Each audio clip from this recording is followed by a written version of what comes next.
We've all had those nights. The ones where your mind refuses to settle down, replaying mistakes you've made, or predicting catastrophes that might never come. You lie there, staring at the ceiling, feeling like the weight of the world is pressing down on your chest. It's exhausting, isn't it? Living this way feels like running a race where the finish line keeps moving further away. Fear and anxiety have a way of sneaking into our lives, don't they? They show up in the smallest moments, when you hesitate to speak up in a meeting, when you worry about a loved one's safety, or when you overthink a decision for the 100th time. Then there are the bigger fears, losing what you have, not being enough, or simply the uncertainty of what tomorrow might bring. But here's the truth you might not have heard enough. Fear doesn't define you. It's not who you are. It's just a visitor, and like all visitors, it can leave. There's a path to living with calm, clarity, and confidence, even when life feels uncertain. Let's step into a story, something we can all relate to. Meet Laura. She's an ordinary woman with a job she likes most days, friends she cares about, and dreams she's been too scared to chase. On the surface, Laura seems fine, even happy. She smiles at the barista on her morning coffee run, laughs at her co-workers' jokes, and posts pictures of sunsets on social media. But inside, she's carrying a storm. Laura's mornings start with a tight knot in her stomach. Before her feet even touch the floor, her mind begins its marathon. Did I say something wrong yesterday? Will I meet that deadline at work?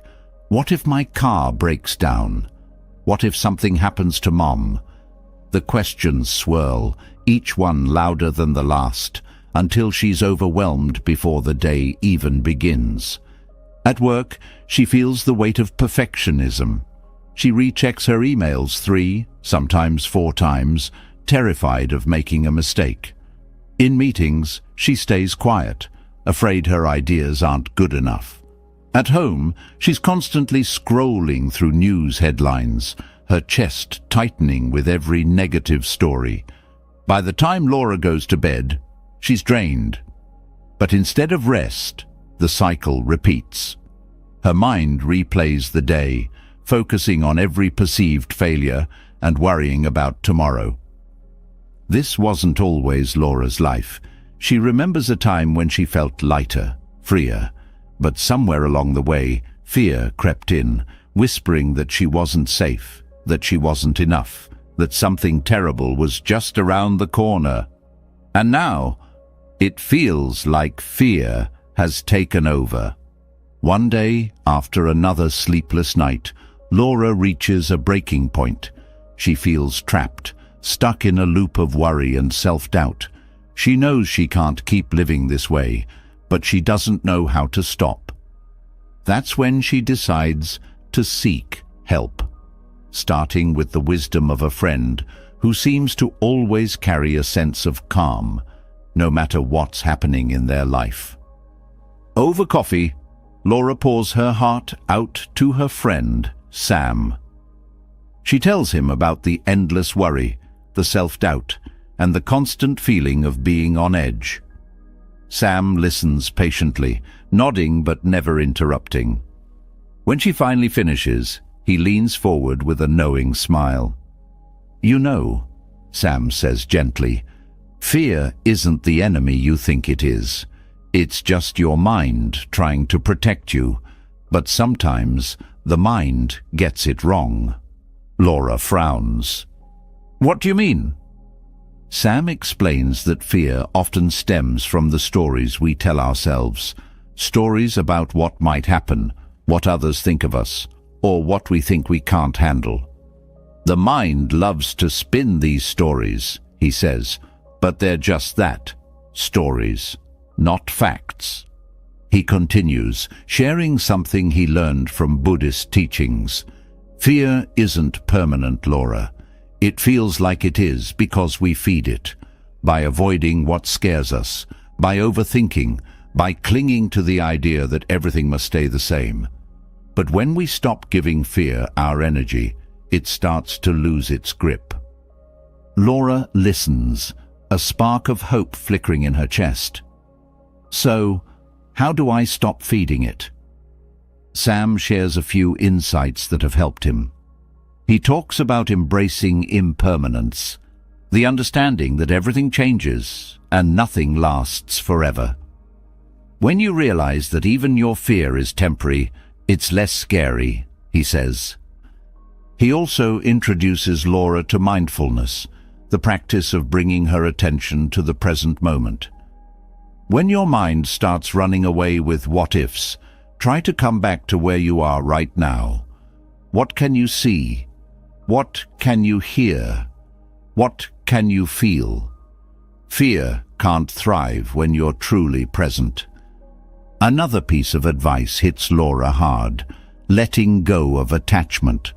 A lot of our anxiety comes from trying to hold on to things too tightly, Sam explains. We're afraid of losing what we have or not getting what we want. But when you learn to loosen your grip, to accept that life has its own flow, you find peace. Sam's words resonate deeply. For the first time in a long time, Laura feels like there's a way out of the storm. She doesn't need to fight her fear. She just needs to understand it, to see it for what it truly is: a passing wave, not a permanent flood. Laura leaves that conversation with a sense of purpose. She starts small. Each morning, before the chaos of her mind takes over, she takes a few moments to breathe deeply and focus on the sensations around her. At work, she catches herself when her thoughts spiral, gently redirecting her attention to the task in front of her. And when fear whispers that she's not good enough, she reminds herself that these are just thoughts, not truths. It's not an overnight transformation. Some days are harder than others, but as weeks turn into months, Laura begins to notice a shift.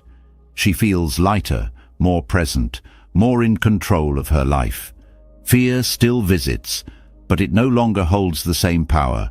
She's learned to greet it like an old acquaintance, acknowledging its presence, but not letting it take over. Laura's story isn't extraordinary, and that's what makes it so powerful. She didn't need a dramatic event to change her life. She simply made the decision to stop letting fear drive her. And if she can do it, so can you. Fear thrives in the unknown, in the stories we create about the future, and in our attempts to control what we cannot. But when we take a step back and look at fear for what it is, a mental habit, not an unchangeable reality, we begin to reclaim our power. Buddhist wisdom reminds us that fear is a part of life, but it doesn't have to define it. By embracing impermanence, practicing mindfulness, and letting go of attachments, we can find peace even in the face of uncertainty. And when we stop running from fear and start seeing it as a teacher, we open ourselves to a life of freedom and joy. So, as you go about your day-to-day, take a moment to pause and reflect. Where is fear holding you back? And what small step can you take to loosen its grip? Like Laura, you don't need to do it all at once. Start where you are, with what you have, and trust that each step forward brings you closer to the peace you deserve. Because the truth is, you already have everything you need to live without fear. You just need to remember it. The introduction has shown how fear often takes root in our lives, holding us back from fully embracing each day. It has revealed how anxiety isn't a fixed reality, but something that can be understood and overcome.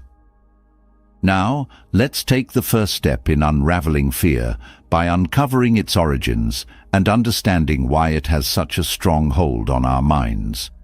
The truth may surprise you and empower you in ways you never thought possible. Fear thrives in the space between what is real and what our minds construct. It's not a force of nature, but a product of the human mind's remarkable ability to create stories. This creative power which has enabled us to build civilizations and solve complex problems, also has a darker side. It invents fears about things that might never happen. A missed call becomes a catastrophe in waiting. A look from a stranger turns into a sign of danger. The human mind, left unchecked, can become a factory of imaginary fears. At the heart of this is a mechanism that evolved to keep us safe. Thousands of years ago, fear protected our ancestors from predators and natural disasters. This response was immediate and essential. But in today's world, the dangers we face are often less tangible. Instead of lions lurking in the bushes, we worry about job security, relationships, and our health. The mind, unable to distinguish between real threats and imagined ones, reacts the same way it would to a charging predator.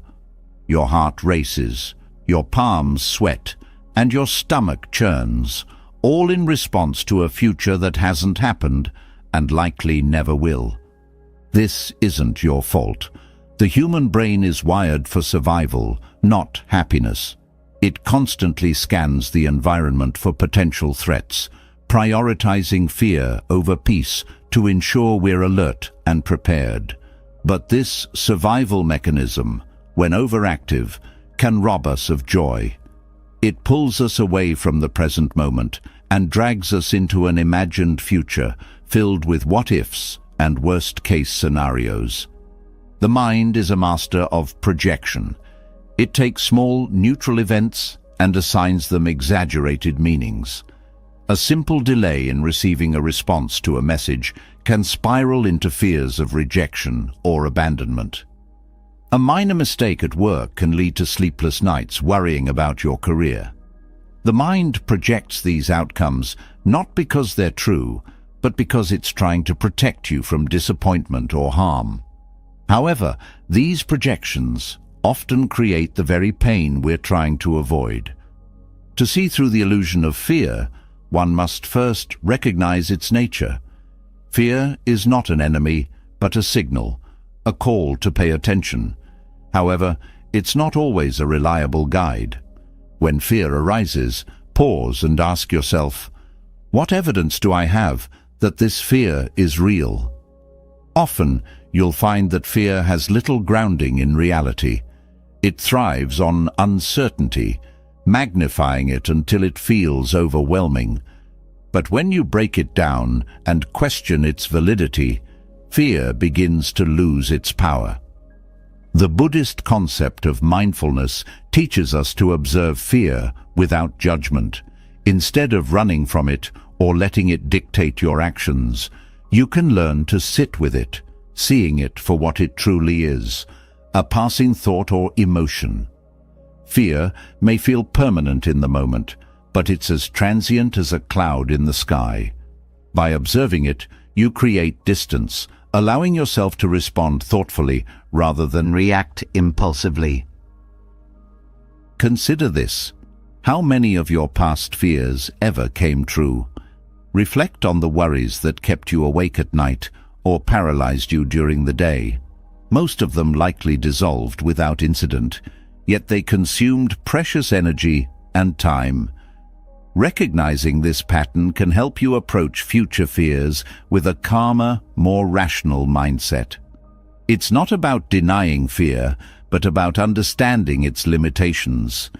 Fear also feeds on avoidance. When you avoid situations that scare you, the mind learns that the fear is justified. This creates a cycle where the fear grows stronger, making the situation seem even more daunting. Facing your fears gently, with compassion, can break this cycle. Exposure teaches the mind that what you fear isn't as dangerous as it seems. It rewires the brain, creating new pathways that associate those situations with safety rather than threat. The stories we tell ourselves about fear matter. Language shapes our experience of the world, and the words we use to describe fear can either empower us or deepen our anxiety. When you catch yourself saying, "I'm terrified of this," Try reframing it as, "This makes me uncomfortable, but I can handle it." This subtle shift acknowledges the fear without letting it define you. One of fear's most deceptive tricks is to make you believe you're alone in your struggle. It isolates, convincing you that no one else feels the way you do. But fear is a universal human experience. Everyone, no matter how confident they seem, grapples with their own fears. Understanding this shared experience can help you feel less isolated and more connected to others. It also reminds you that fear isn't a reflection of your character, but a part of being human. Breathing is a powerful tool for managing fear. When you're anxious, your breath becomes shallow, signaling to your brain that you're in danger. This creates a feedback loop, intensifying your fear. By taking slow, deep breaths, you can interrupt this cycle, calming both your body and mind. Each breath anchors you to the present moment, pulling you out of the whirlpool of anxious thoughts. The mind's ability to create fear is also its greatest strength. This same imagination that constructs worst-case scenarios can be used to visualize positive outcomes. By shifting your focus from what you're afraid of to what you want to achieve, you redirect your energy toward growth and possibility. This isn't about ignoring fear, but about choosing to focus on hope and potential. Fear often disguises itself as control. It whispers that if you plan enough, worry enough, or prepare enough, you can avoid pain. But control is an illusion. Life is inherently unpredictable, and trying to micromanage every outcome only deepens anxiety. The antidote is acceptance. Accept that uncertainty is a part of life, and you'll find a freedom that no amount of control can provide. When you stop seeing fear as a foe and start viewing it as a teacher, everything changes. Fear highlights what matters most to you: your dreams, your relationships, your sense of security. By listening to it without letting it take over, you can learn valuable lessons about yourself and what you value. This transforms fear from a source of suffering into a guide for growth. Fear also thrives on perfectionism. The belief that you must be flawless to be worthy creates a fertile ground for anxiety. But perfection is unattainable. Embrace your imperfections, and you'll find that fear has less to cling to. Mistakes aren't failures. They're opportunities to learn and grow.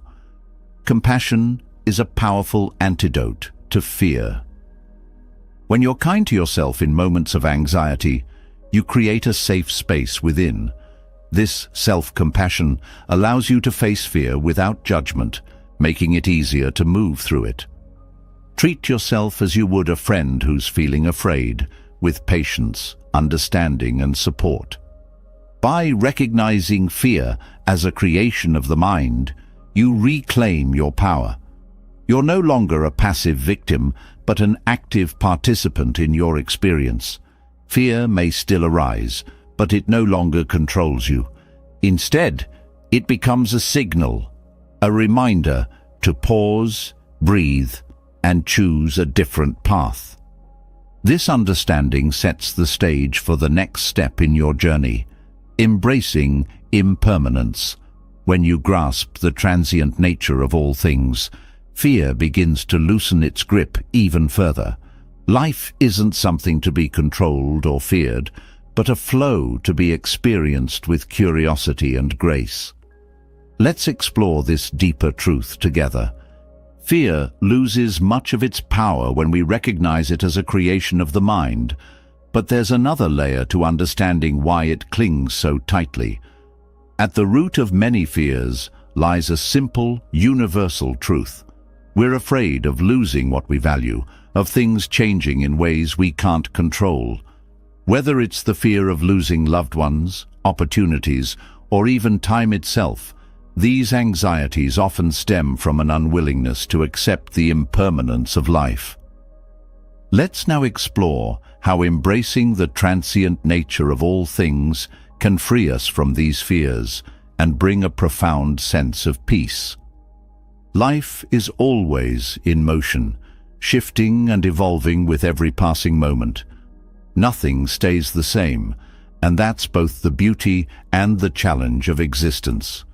The seasons change, relationships grow and transform, and even the cells in our body are constantly renewing. Yet, despite this obvious truth, we often cling to the idea of permanence. We try to hold on to moments, people, and circumstances as if they will last forever. This attachment creates tension because it resists the natural flow of life. Accepting impermanence doesn't mean you become detached or indifferent. It means understanding that everything is part of a larger cycle.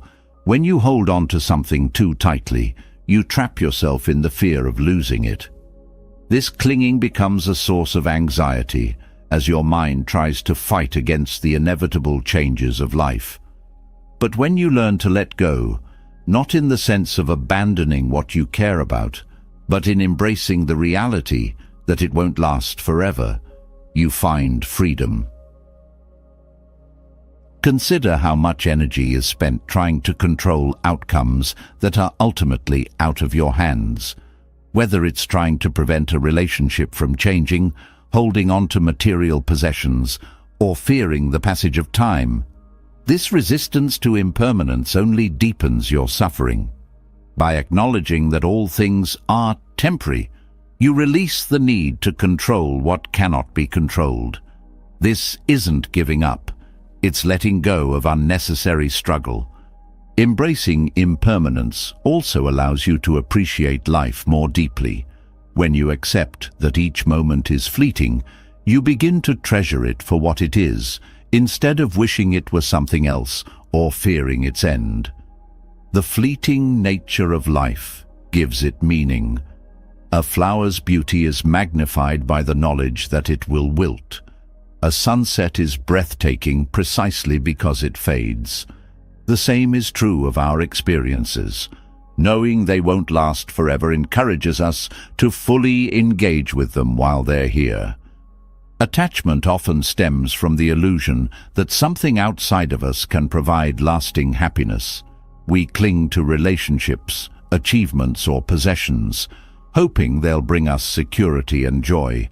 But these external things are subject to change. A relationship may shift, achievements may fade, and possessions can be lost. True peace comes from realizing that happiness doesn't depend on holding on to these things, but on our ability to navigate life's changes with grace. One of the most profound lessons of impermanence is that it applies equally to pain and suffering. Just as joy is fleeting, so too are hardships.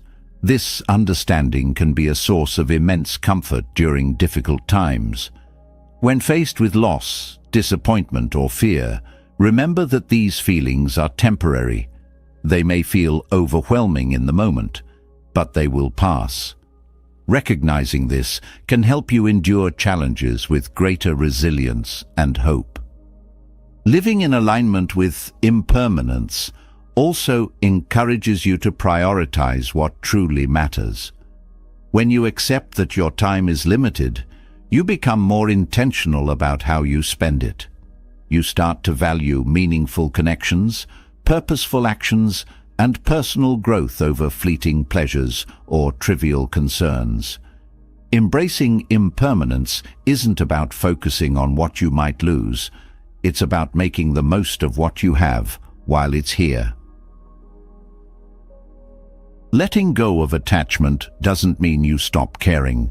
In fact, it allows you to care more deeply without being burdened by the fear of loss. When you stop clinging to people or outcomes, you can love and engage with them fully, knowing that your happiness isn't dependent on their permanence. This kind of freedom allows relationships to flourish and experiences to be more fulfilling. Practicing impermanence involves shifting your perspective. Instead of viewing change as a threat, you can see it as an opportunity for growth. Each ending makes space for a new beginning. A door closing doesn't signify failure, it signals the chance to explore something new. By embracing this mindset, you transform life's transitions from sources of fear into pathways to discovery.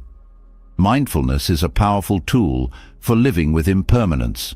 By focusing on the present moment, you train yourself to engage with life as it is, rather than worrying about what it might become or mourning what it used to be. The present moment is all we truly have, and learning to be fully present helps you let go of the past and future, where fear and regret often reside. The concept of impermanence also teaches us humility. It reminds us that we're part of a larger cycle, connected to the world around us. Just as the waves in the ocean rise and fall, so do the events of our lives. This understanding can be liberating because it shifts the focus from individual struggles to a broader perspective. You realize that change isn't something happening to you, it's simply the nature of existence. Accepting impermanence doesn't mean you won't feel sadness or grief when things change. These emotions are natural and part of being human. However, by understanding that these feelings too are transient, you can face them without being consumed by them. Grief, when met with compassion and patience, becomes a process of healing rather than a source of prolonged suffering. Impermanence also teaches us gratitude. Knowing that nothing lasts forever encourages us to appreciate what we have while we have it. It turns ordinary moments into precious gifts. A conversation with a loved one, the warmth of the sun on your skin, or the taste of your favorite meal. All of these take on greater significance when you view them through the lens of impermanence. In a world that often values permanence and stability, embracing change might feel counterintuitive. But the reality is that impermanence is the only constant. By aligning yourself with this truth, you free yourself from the futile struggle to make life something it's not. You learn to flow with life's changes instead of resisting them, creating a sense of peace that no external circumstance can take away. When you accept impermanence, you also learn to forgive more easily. Holding on to anger or resentment keeps you trapped in the past, unable to move forward. But when you recognize that everything, including your pain, is temporary, it becomes easier to let go of grudges and find peace. Forgiveness doesn't mean forgetting, it means releasing the hold that the past has on you. Impermanence can also inspire courage. When you realize that failure and embarrassment are temporary, you're more willing to take risks and pursue your goals. Fear of change or rejection often holds people back. But when you understand that these feelings won't last forever, they lose their power to control you. This courage allows you to live more authentically and take actions that align with your values. Ultimately, embracing impermanence leads to a profound sense of freedom. It liberates you from the chains of attachment and the fear of change, allowing you to experience life with a sense of openness and curiosity. You begin to see life not as a series of losses, but as a continuous flow of opportunities and experiences. This understanding lays the foundation for letting go of attachments in a deeper, more transformative way.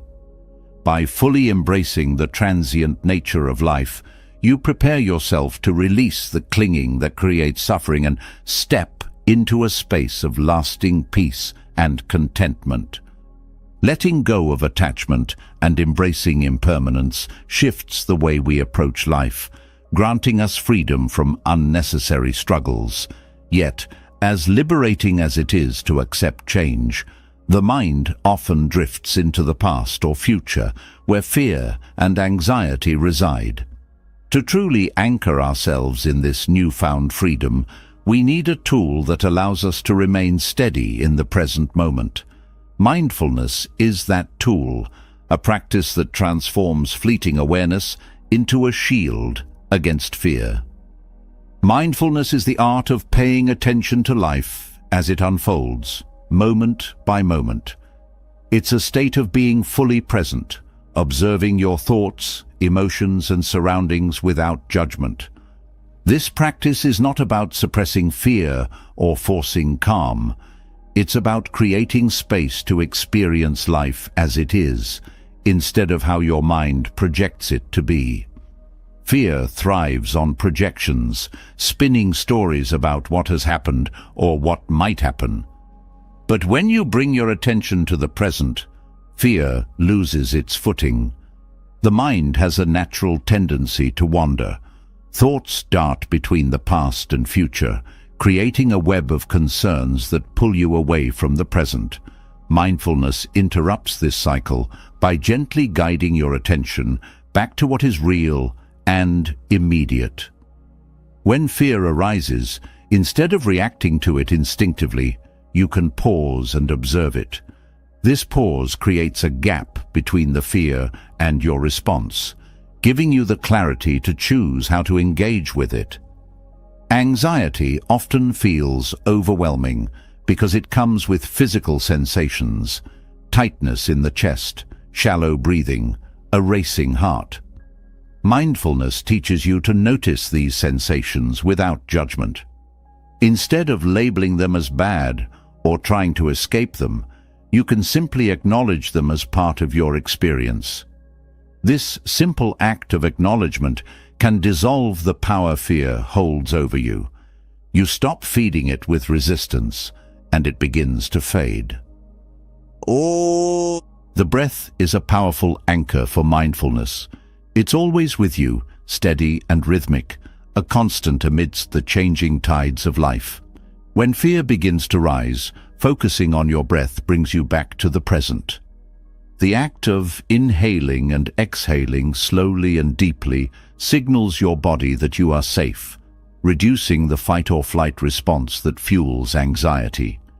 Each breath becomes a reminder of your ability to stay grounded, no matter what storms may come.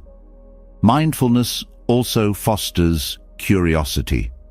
Instead of viewing fear as something to avoid, you can explore it with an open mind. Where is it located in your body? What thoughts accompany it? What triggered it?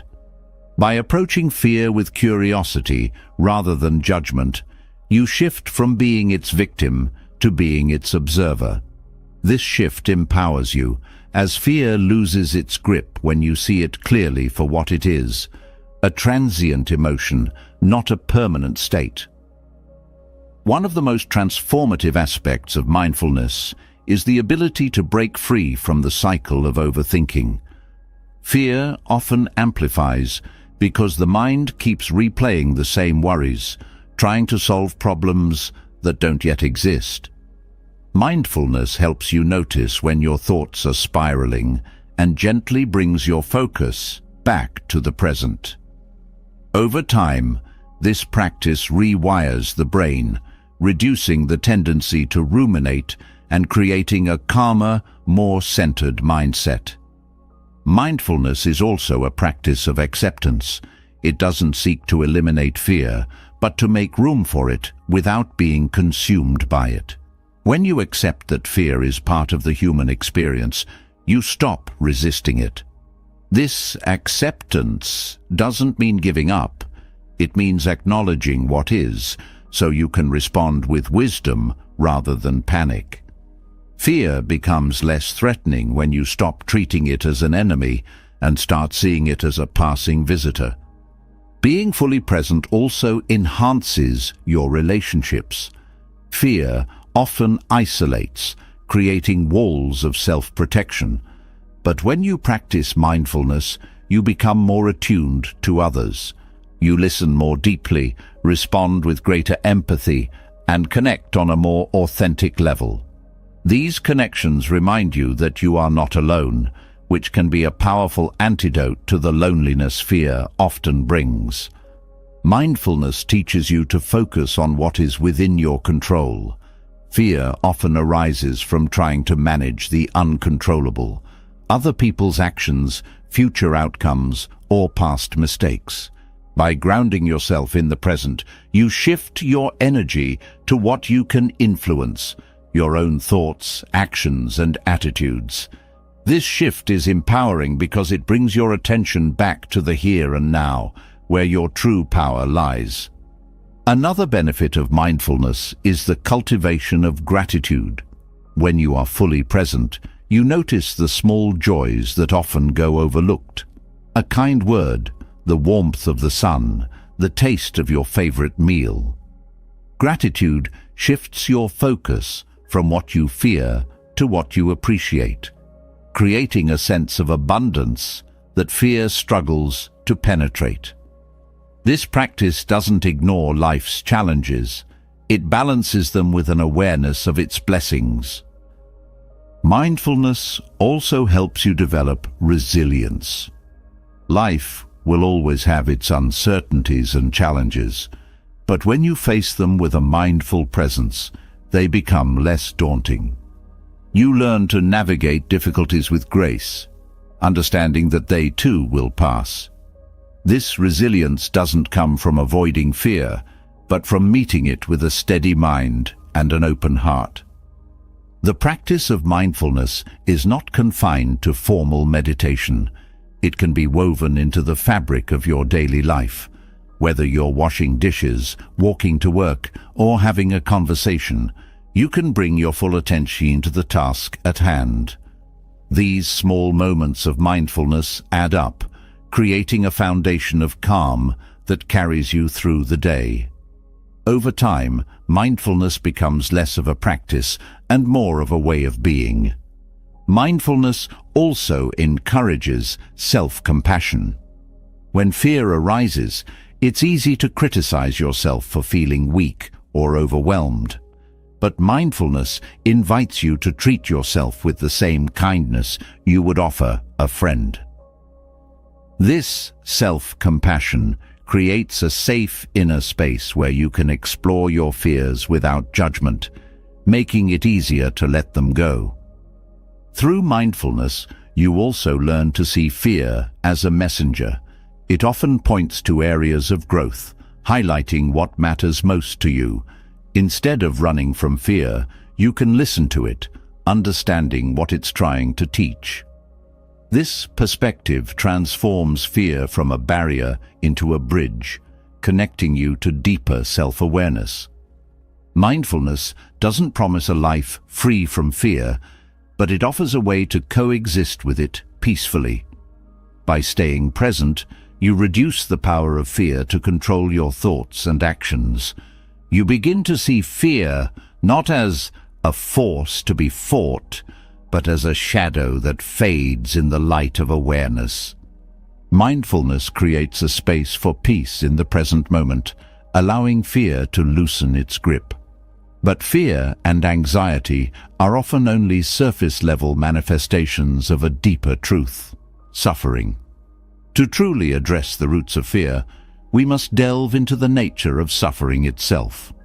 In Buddhist teachings, suffering, or dukkha, is seen not as something to avoid, but as something to understand and transform. By doing so, we move beyond the grip of fear and step into a space of profound freedom. Suffering is often misunderstood. It's not just pain or hardship, but a more pervasive dissatisfaction that weaves through life. Even in moments of happiness, there's often an undercurrent of unease, a fear that the joy won't last, or a sense that something is still missing. This is the essence of dukkha, the subtle discomfort that arises when we resist life as it is, or cling to how we want it to be. Recognizing this truth is the first step toward transforming it. Suffering exists because of our attachment to outcomes, our desires for permanence in an impermanent world, and our aversion to discomfort. When things don't go as planned, we suffer. When we lose what we hold dear, we suffer. And even when we get what we want, the happiness is often fleeting, replaced by a desire for something else. This cycle of grasping and dissatisfaction keeps us trapped, fueling our fears and anxieties. Understanding suffering requires a willingness to look at it directly, rather than avoiding or suppressing it. Many of us distract ourselves from pain with busyness, entertainment, or denial, but these strategies only prolong the suffering. When you turn toward suffering with curiosity and courage, you begin to see its true nature. You realize that suffering isn't a punishment or a sign of failure. It's a universal experience that connects us all. This awareness fosters compassion, both for yourself and for others. One of the key teachings about suffering is that it arises from craving, or tanha. This craving isn't just about physical desires, but also about the need to control, the longing for security, and the refusal to accept change. When you crave certainty in a world that is constantly shifting, you set yourself up for frustration. But when you recognize this craving for what it is, a reaction of the mind, not a fixed reality, you can begin to loosen its hold. Another cause of suffering is ignorance, or avidya. This isn't a lack of intelligence, but a misunderstanding of life's nature. We suffer because we see ourselves as separate from others, because we believe that happiness comes from external conditions, and because we don't fully grasp the impermanence of all things. This ignorance keeps us locked in patterns of fear and dissatisfaction.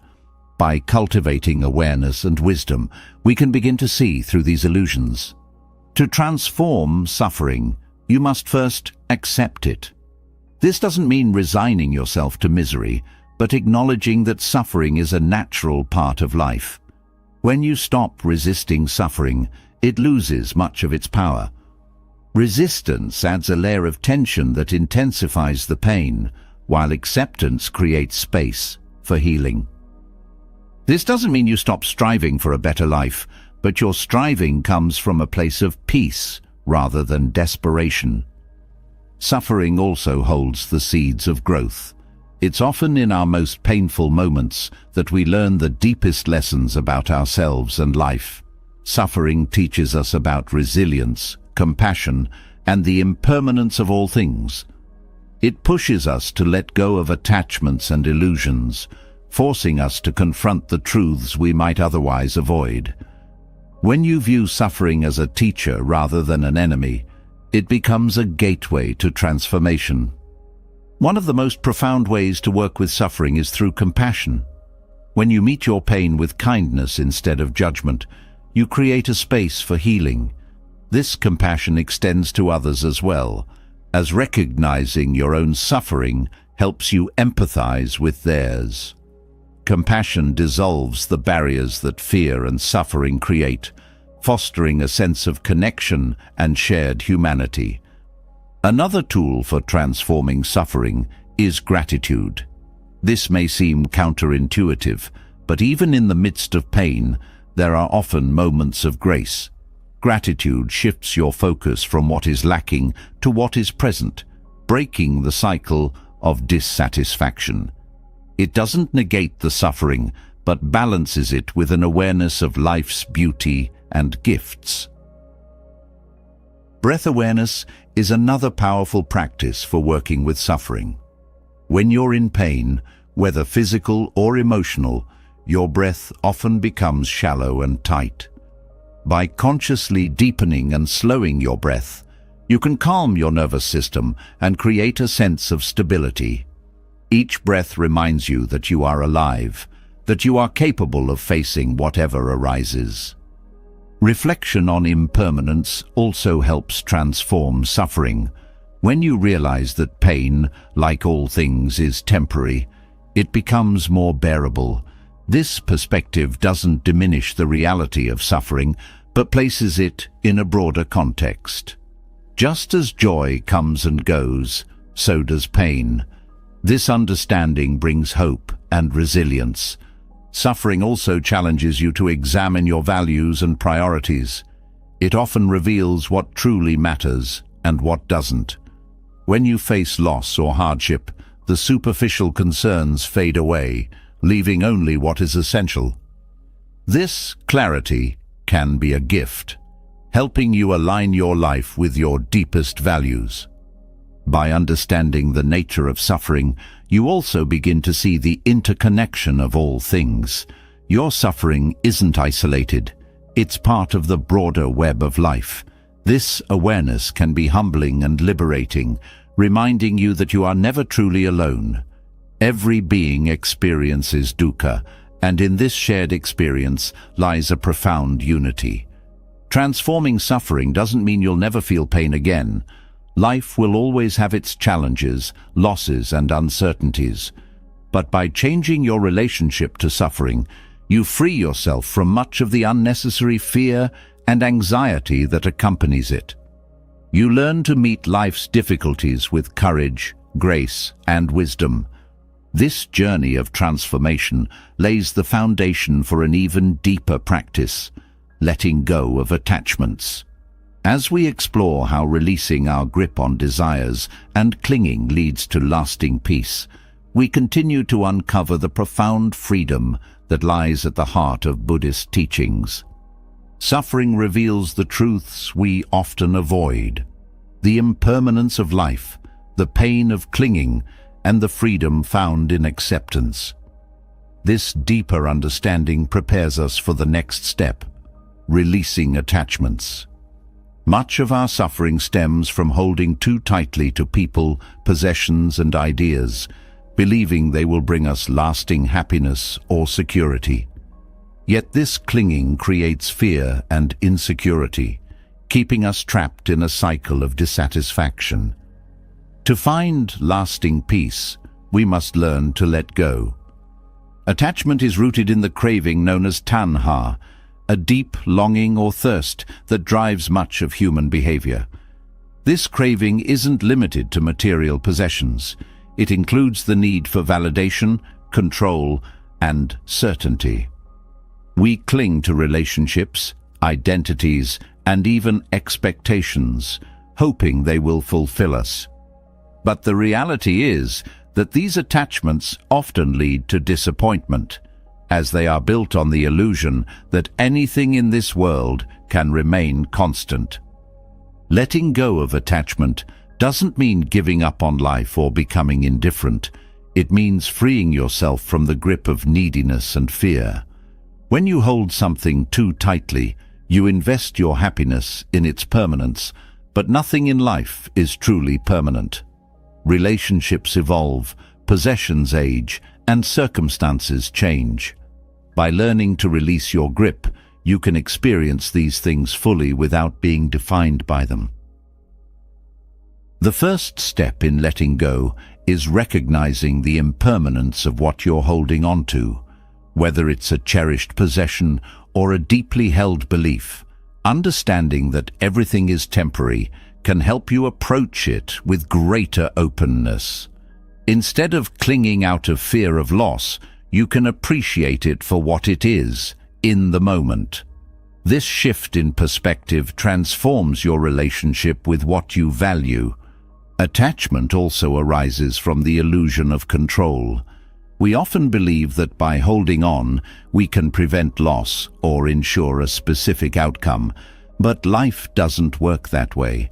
Trying to control what is inherently uncontrollable only leads to frustration and anxiety.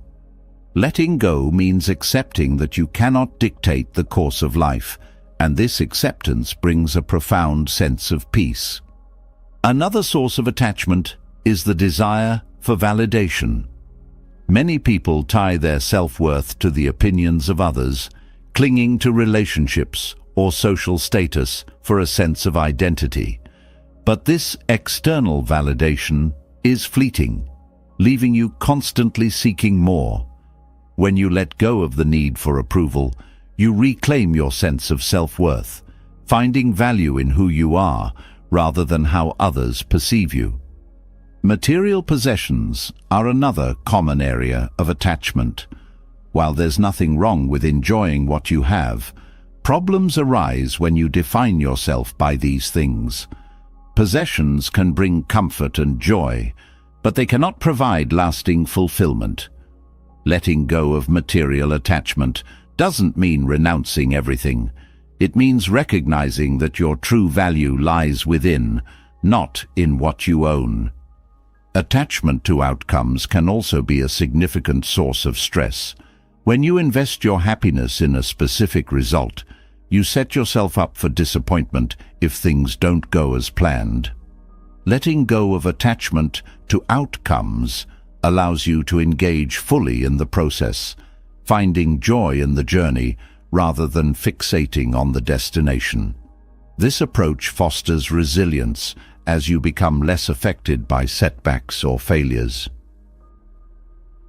Relationships are often the hardest attachments to release. It's natural to care deeply about the people in your life, but clinging to them out of fear of loss can create tension and insecurity. Letting go in relationships doesn't mean withdrawing or becoming distant. It means loving without needing to possess. This kind of love is free and unconditional, allowing both you and the other person to grow. Letting go also involves releasing attachment to the past. Many people carry regrets, grudges, or nostalgia that weigh them down. Holding on to these feelings keeps you trapped in a story that no longer serves you. By letting go of the past, you open yourself to the present, where real life unfolds.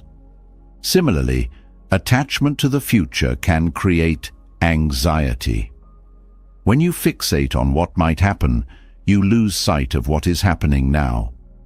Letting go of future-focused worries doesn't mean ignoring your goals or responsibilities. It means trusting that life will unfold as it should, even if it's not according to your plans. Fear often fuels attachment. We cling because we're afraid of losing something or someone important to us. But this fear only tightens the grip, creating a cycle of insecurity. Letting go involves facing this fear with courage and compassion, recognizing that loss is a natural part of life. When you stop resisting this truth, you find freedom. Letting go doesn't happen overnight. It's a gradual process that requires awareness and practice. Start small, with something that feels manageable, a habit, a possession, or a minor expectation. Notice how it feels to release your grip, and let that experience guide you toward greater freedom. Over time, this practice becomes more natural, extending to the deeper attachments in your life. Breathwork can be a powerful ally in letting go. When you focus on your breath, you connect with the present moment, where attachments lose their hold. Each exhale becomes a symbolic release, a letting go of what no longer serves you. This simple practice can help you stay grounded, even when faced with challenging emotions. Compassion is also essential in this process. Letting go can be difficult, especially when it involves deeply held beliefs or relationships. Treat yourself with kindness and patience as you navigate this journey. Acknowledge your efforts and celebrate the progress you make, no matter how small. Letting go doesn't mean losing everything. It means gaining clarity. When you release attachments, you create space for what truly matters: love, connection, and inner peace. You discover that life's richness lies not in holding on, but in being fully present, open, and free. This freedom is the foundation for lasting peace. It allows you to move through life with grace, unburdened by the weight of clinging. Letting go of attachments provides freedom and a deeper understanding of what truly matters, but the journey isn't always easy. The process of releasing old patterns, navigating change, and embracing uncertainty often brings discomfort. In these moments, patience, known in Buddhist teachings as khanti, becomes a vital tool. Patience isn't passive endurance. It's an active, intentional practice that helps you meet life's challenges with calmness and resilience.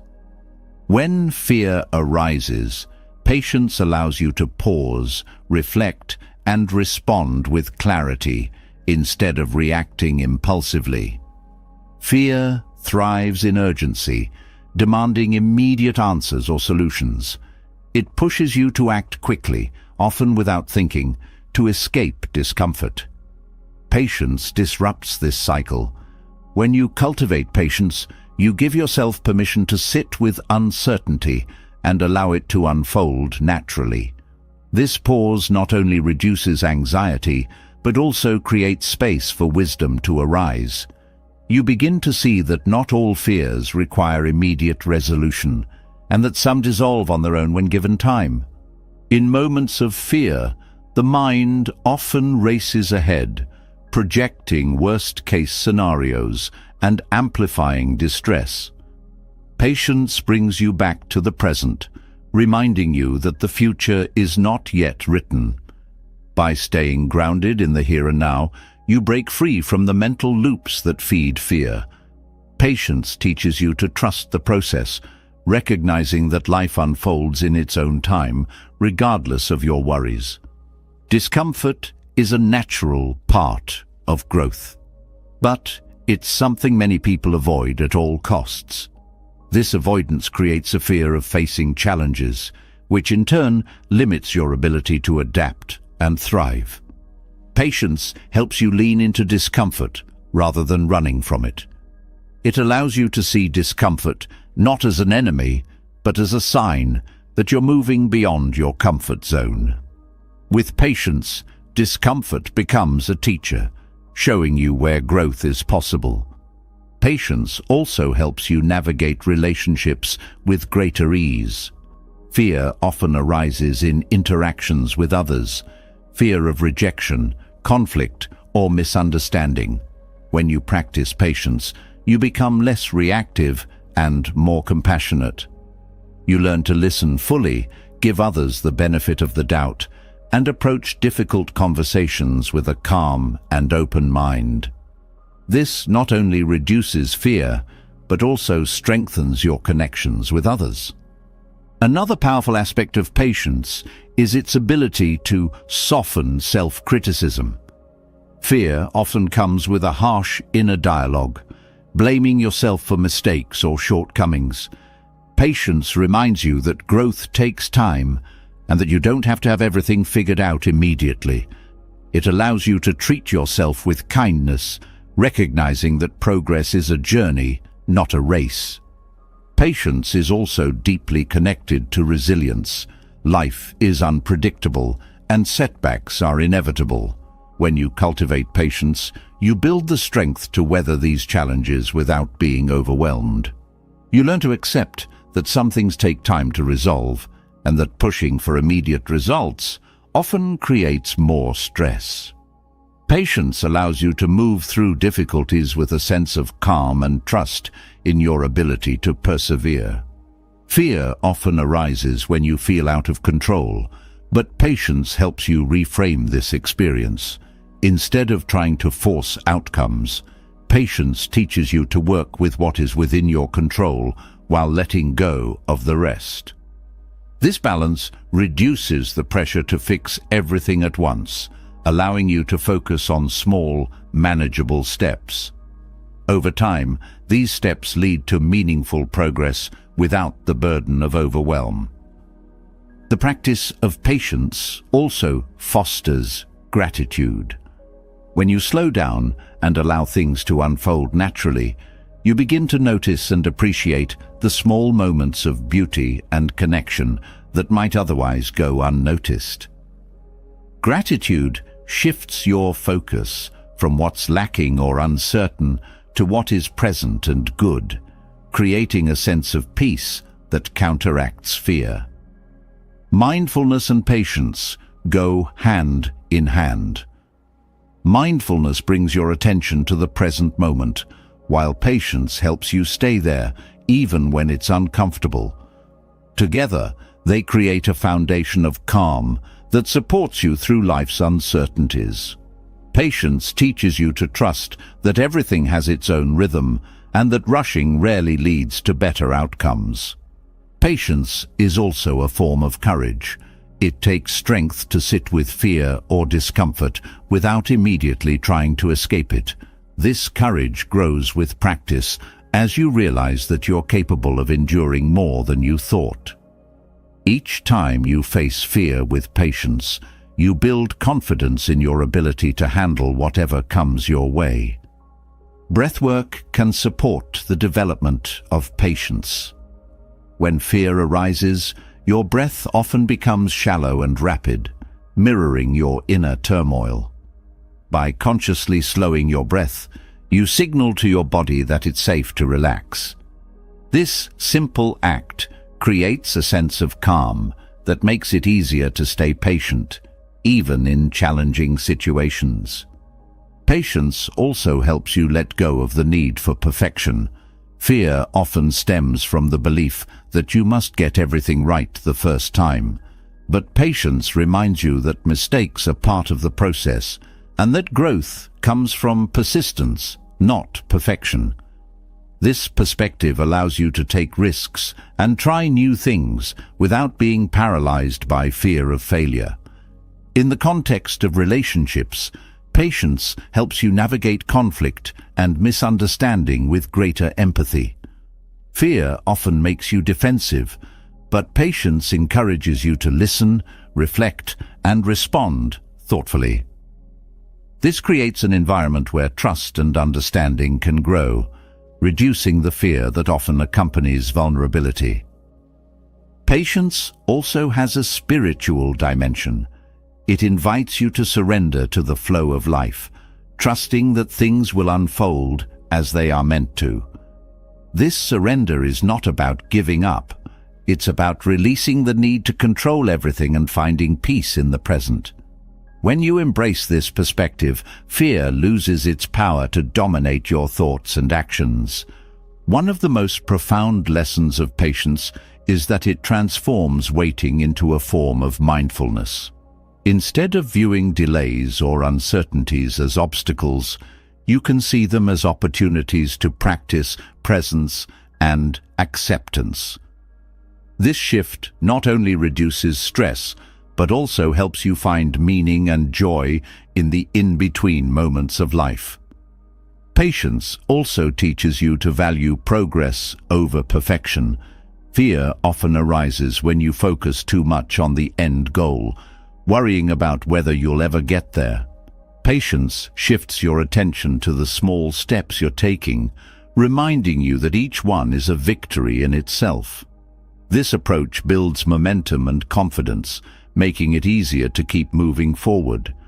Through patience, you develop a deeper connection with yourself. You learn to trust your own resilience and ability to navigate life's challenges. This self-trust reduces fear because you no longer doubt your capacity to handle whatever comes your way. Patience becomes a source of inner strength, grounding you even in the face of uncertainty. Patience teaches us to meet discomfort and uncertainty with grace. But what happens when the discomfort comes from life itself, moving in directions we didn't anticipate? Change is inevitable, yet it often sparks fear and resistance. This fear stems from clinging to the illusion of certainty, a desire to anchor life in a world that never stops shifting. Resisting change creates suffering, while acceptance of life's fluidity offers a freedom most people never realize they need.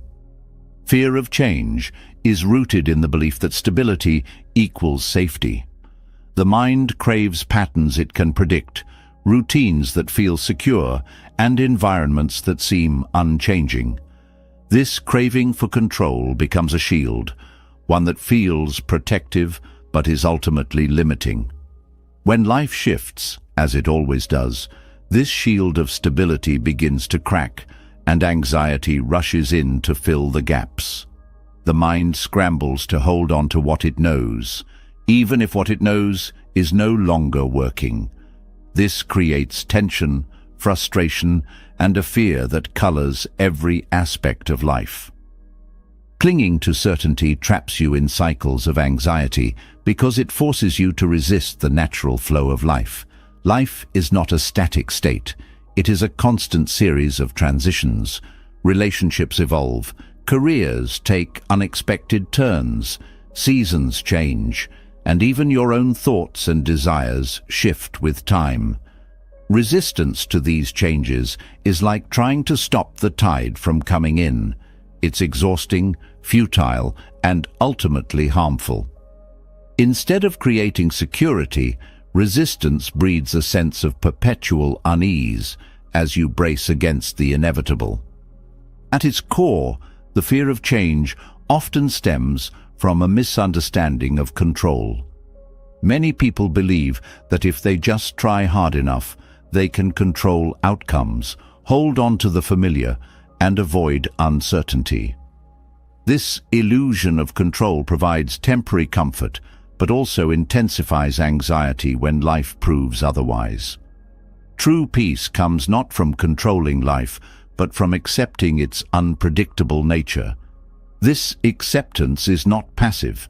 It's an active choice to trust in your ability to navigate whatever comes, rather than clinging to what you know. Fear of change also thrives on worst-case scenarios. The mind projects fears into the unknown, filling the void with imagined dangers and failures. These projections rarely reflect reality, yet they hold immense power because the mind treats them as truths. This leads to hesitation, self-doubt, and a reluctance to embrace opportunities. Breaking free from this cycle begins with recognizing that these projections are just thoughts, not guarantees of what will happen. When you challenge these fears with curiosity and courage, their grip weakens, and you create space for new possibilities. One of the most insidious effects of resisting change is stagnation. When you fear change, you often avoid risks, cling to outdated habits, and stay within the confines of your comfort zone. While this may feel safe, it limits your growth and prevents you from exploring the full richness of life. Change, while uncomfortable, is also the catalyst for transformation. Each shift brings the opportunity to learn, adapt, and discover new aspects of yourself. By resisting change, you deny yourself these experiences and remain stuck in cycles of sameness. Accepting change doesn't mean you have to love every transition. It means recognizing that change is a natural part of life and learning to work with it rather than against it. Acceptance creates flexibility, allowing you to adapt to new circumstances with greater ease. This flexibility reduces anxiety because you no longer waste energy fighting what cannot be stopped. Instead, you channel that energy into navigating change with purpose and intention.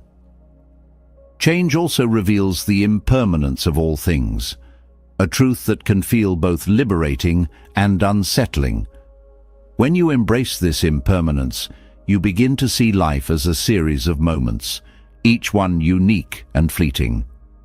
This perspective encourages you to let go of what no longer serves you and make room for what is yet to come.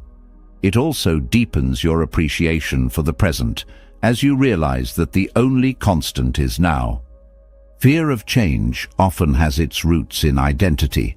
Many people define themselves by their roles, possessions, or circumstances, creating a fixed sense of self that feels threatened by change. When these external markers shift, it can feel as though you're losing a part of yourself. But identity is not fixed. It's fluid, shaped by your experiences and choices. Embracing this fluidity allows you to grow and evolve, rather than being trapped by outdated versions of who you think you are. One powerful way to navigate change is through gratitude. When faced with transitions, it's easy to focus on what is ending or what you might lose. Gratitude shifts your perspective, helping you recognize what is still present and what new opportunities change might bring. This doesn't erase the challenges of change, but it balances them with an awareness of life's gifts, creating a more grounded and hopeful mindset. Breathwork can also be an anchor during times of change. When fear arises, the breath often becomes shallow and erratic, mirroring the mind's turbulence. By consciously slowing and deepening your breath, you calm your nervous system and bring yourself back to the present moment. This practice doesn't stop change from happening, but it helps you face it with a sense of stability and clarity. Change is also an opportunity for self-discovery. When the familiar falls away, you're invited to explore who you are beyond your circumstances. This can be a time of great growth as you uncover strengths, values, and passions that may have been hidden beneath the routines of daily life. Embracing change as a chance to learn about yourself transforms fear into curiosity, opening doors to new possibilities. Letting go of the need for certainty also fosters resilience. When you accept that change is inevitable, you build confidence in your ability to adapt and thrive. This resilience becomes a source of inner strength, reducing the fear of future uncertainties. You begin to trust yourself, knowing that you can navigate whatever life brings. Relationships often provide a lens through which the fear of change becomes visible. Whether it's the evolution of a partnership, the ending of a friendship, or the dynamics within a family, changes in relationships can be particularly challenging. Accepting that people grow and change, just as you do, allows you to approach these shifts with greater compassion and understanding. This acceptance deepens your connections and reduces the anxiety that comes from trying to hold on to relationships exactly as they are. Change also challenges you to confront your attachments. When you resist change, it's often because you're clinging to something, an idea, a person, or a situation that you believe you can't live without. By exploring these attachments and questioning their hold on you, you begin to release the fear of losing them. This release creates space for freedom and growth, as you realize that your well-being is not dependent on any one thing. Accepting change doesn't mean ignoring the difficulties it brings. Some changes are painful, involving loss, uncertainty, or major adjustments. But even in these moments, acceptance offers a path forward. It allows you to grieve what is lost while remaining open to what is emerging. This balance between honoring the past and embracing the future is at the heart of navigating change with grace. Change also reminds us of our interconnectedness. Your actions, decisions, and experiences are part of a larger web of relationships and events. Recognizing this interconnectedness can be both humbling and empowering, as it shifts your perspective from individual fears to a broader understanding of your place in the world. This shift reduces anxiety by reminding you that you are not alone in facing life's uncertainties. The fear of change can be transformed through practice and intention. It begins with small steps, acknowledging your resistance, exploring its roots, and taking mindful actions toward acceptance. Each time you face change with courage and openness, you strengthen your ability to navigate life's transitions. Over time, this practice becomes a natural part of your approach to life, reducing fear and increasing your capacity for freedom and joy. Embracing change teaches us to let go of resistance and step into life's natural flow. But there's a deeper truth that must be confronted: fear itself. Fear thrives in the shadows, growing stronger when left unexamined. Its power lies not in its reality, but in the way it lurks unchallenged in the background of our minds. To overcome fear, you must bring it into the light, see it clearly, and understand its transient nature. Only then can you begin to loosen its grip and reclaim your sense of peace. Fear often feels larger than life because it operates in the background, unspoken and unquestioned. It whispers doubts, magnifies threats, and convinces you to avoid what might challenge or discomfort you. These whispers often remain unchecked, allowing fear to shape your decisions and perceptions without you even realizing it.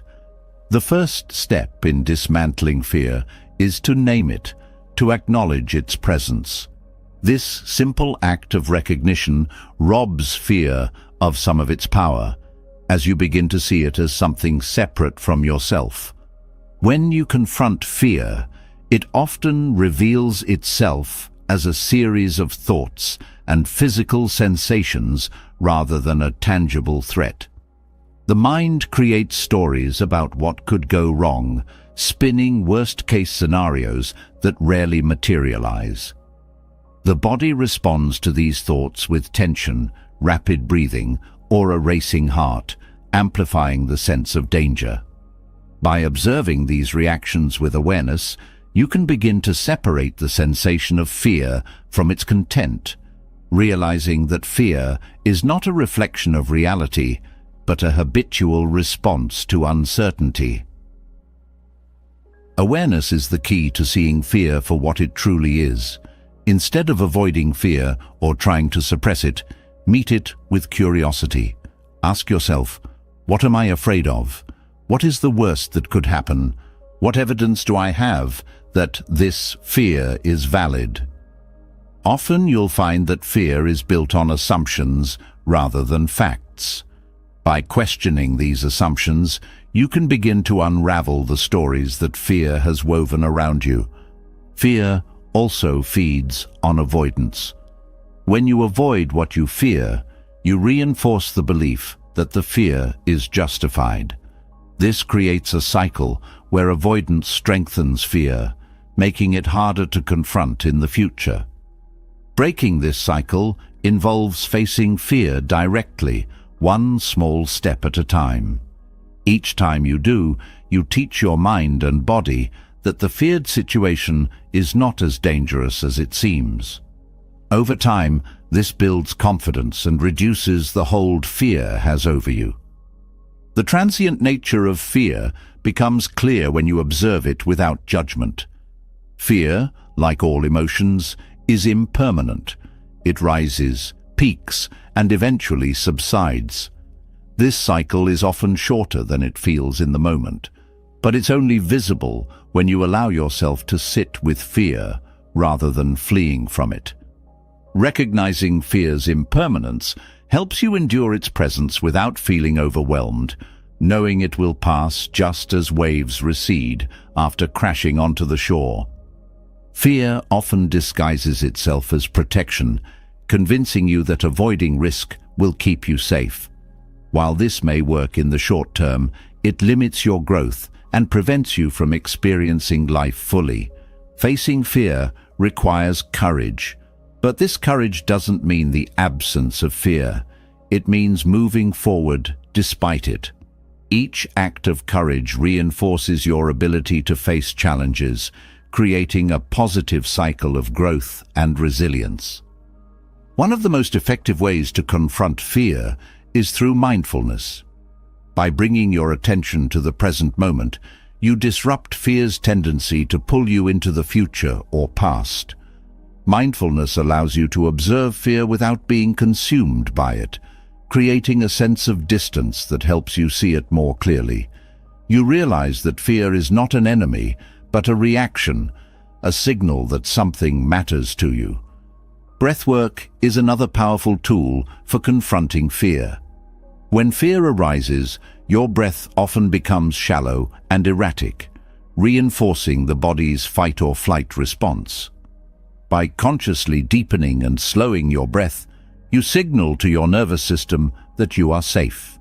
This calms your body and mind, creating a sense of stability that makes it easier to face fear with clarity and composure. Fear often points to areas of personal growth. It highlights what you care about, what challenges you, and where you feel vulnerable. Instead of viewing fear as a barrier, consider it a guide. What is it trying to teach you? What opportunities for growth lie on the other side of this fear? By reframing fear in this way, you transform it from an obstacle into a pathway for self-discovery. Self-compassion plays a vital role in confronting fear. Fear often comes with self-judgment, as you may criticize yourself for feeling afraid or for struggling to move past it. Self-compassion allows you to meet fear with kindness rather than criticism. It reminds you that fear is a universal human experience, not a personal failing. This kindness creates a safe space within yourself to explore fear without shame or guilt. Fear also thrives in isolation, convincing you that you're the only one who feels this way. Sharing your fears with others can be a powerful act of connection and healing. When you speak openly about your fears, you often discover that others share similar experiences, reducing the sense of isolation and normalizing the feeling of fear. This shared understanding builds a sense of solidarity and support, making it easier to face fear together. Letting go of the need for control is another important step in confronting fear. Many fears arise from the desire to control outcomes, to ensure that everything turns out exactly as you hope. But control is an illusion. Life is inherently unpredictable. When you accept this truth, fear begins to lose its hold. You learn to trust in your ability to adapt to whatever comes, rather than relying on a false sense of control for security. Fear often tries to protect you from discomfort, but it also keeps you from experiencing life fully. When you confront fear, you open yourself to new possibilities, relationships, and experiences. You begin to see that the walls fear has built around you are not protecting you, they're limiting you. Breaking down these walls allows you to step into a more expansive and fulfilling life. The act of facing fear also builds resilience. Each time you confront fear and move through it, you prove to yourself that you are capable of handling challenges. This confidence grows with each experience, creating a foundation of strength that supports you in future moments of uncertainty. Resilience doesn't mean you'll never feel fear again. It means you'll have the tools to face it without being paralyzed by it. Through awareness, curiosity, and courage, fear reveals itself for what it truly is: a passing wave, not an insurmountable force. By confronting fear directly, you reclaim your power and begin to live with greater freedom and authenticity. Fear begins to dissolve when you confront it directly, recognizing its impermanent and illusory nature. But there's another layer of fear that subtly infiltrates the mind, the endless stream of what-ifs that fuels overthinking. These thoughts often masquerade as preparation or caution, but instead pull you into an endless loop of worry, keeping you trapped in the future at the expense of the present. Breaking free from this cycle isn't about silencing the mind completely. It's about learning to redirect its energy and focus. Overthinking often starts with a simple question: what if this happens? Which spirals into increasingly unlikely scenarios. The mind magnifies potential problems, weaving a web of possibilities that rarely align with reality. This mental chatter isn't harmless. It drains your energy, amplifies anxiety, and prevents you from fully engaging with the here and now. The more you entertain these thoughts, the stronger they grow, turning your mind into a storm of uncertainty and fear. Breaking free from overthinking begins with awareness. Many people don't even realize they're caught in a cycle of what-ifs until they feel overwhelmed. Start by noticing when your mind begins to wander into the future. Pay attention to the tone of your thoughts. Are they constructive or are they focused on catastrophes? By recognizing this pattern, you create a moment of choice, a chance to interrupt the cycle before it takes hold. One powerful strategy is to challenge the validity of your thoughts. When a what-if arises, ask yourself whether there's any real evidence to support it. Most anxious thoughts are based on assumptions rather than facts. By questioning these assumptions, you weaken their grip on your mind. Often, you'll find that the scenarios you're worried about are not only unlikely, but also out of your control. Grounding techniques can help bring your focus back to the present. Overthinking pulls you into an imagined future, but grounding anchors you in what's real. Simple actions like noticing the sensation of your feet on the ground, taking deep breaths, or observing your surroundings can disrupt the cycle of worry. These practices remind you that while your thoughts may be racing, the present moment remains stable and accessible. Another way to break free from overthinking is to limit the time you spend entertaining hypothetical scenarios. Set a timer and give yourself permission to think about a problem for a set amount of time, perhaps 5 or 10 minutes. Once the timer goes off, redirect your focus to something else. This creates a boundary for your thoughts, preventing them from consuming your entire day. Overthinking often stems from a desire for control. The mind believes that by anticipating every possible outcome, it can avoid mistakes or discomfort. But this need for control is an illusion. Life is inherently unpredictable, and no amount of planning can account for every variable. Accepting this truth can be liberating. Instead of trying to control the future, focus on what you can do in the present to prepare without fixating on every possible outcome. Practicing gratitude is another effective way to counteract overthinking. When your mind is preoccupied with what-ifs, it's easy to lose sight of what's good and stable in your life. Gratitude shifts your attention to the positive, grounding you in the present and reducing the need to dwell on hypothetical problems. By regularly reflecting on what you're thankful for, you train your mind to focus on abundance rather than fear. Self-compassion is crucial when addressing overthinking. Many people judge themselves harshly for their anxious thoughts, creating a cycle of shame and guilt. Instead of criticizing yourself, approach your thoughts with kindness. Acknowledge that overthinking is a natural response to uncertainty, not a personal failure. This gentler perspective creates space for growth and change. Mindfulness meditation can also help you manage overthinking.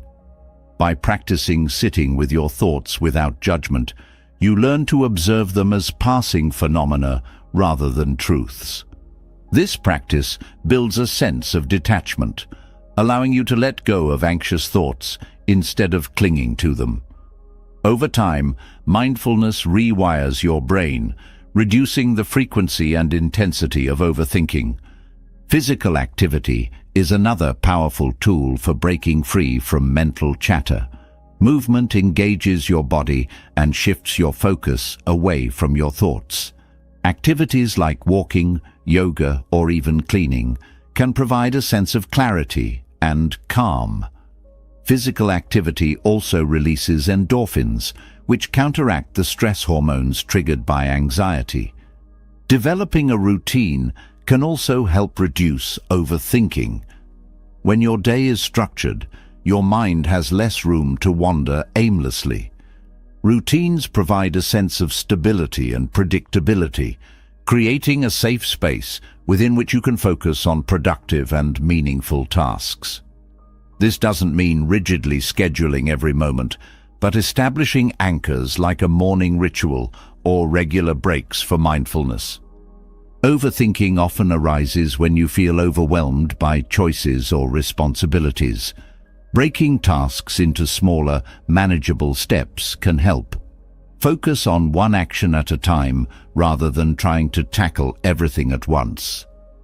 This approach reduces the mental load, allowing you to approach challenges with greater clarity and confidence.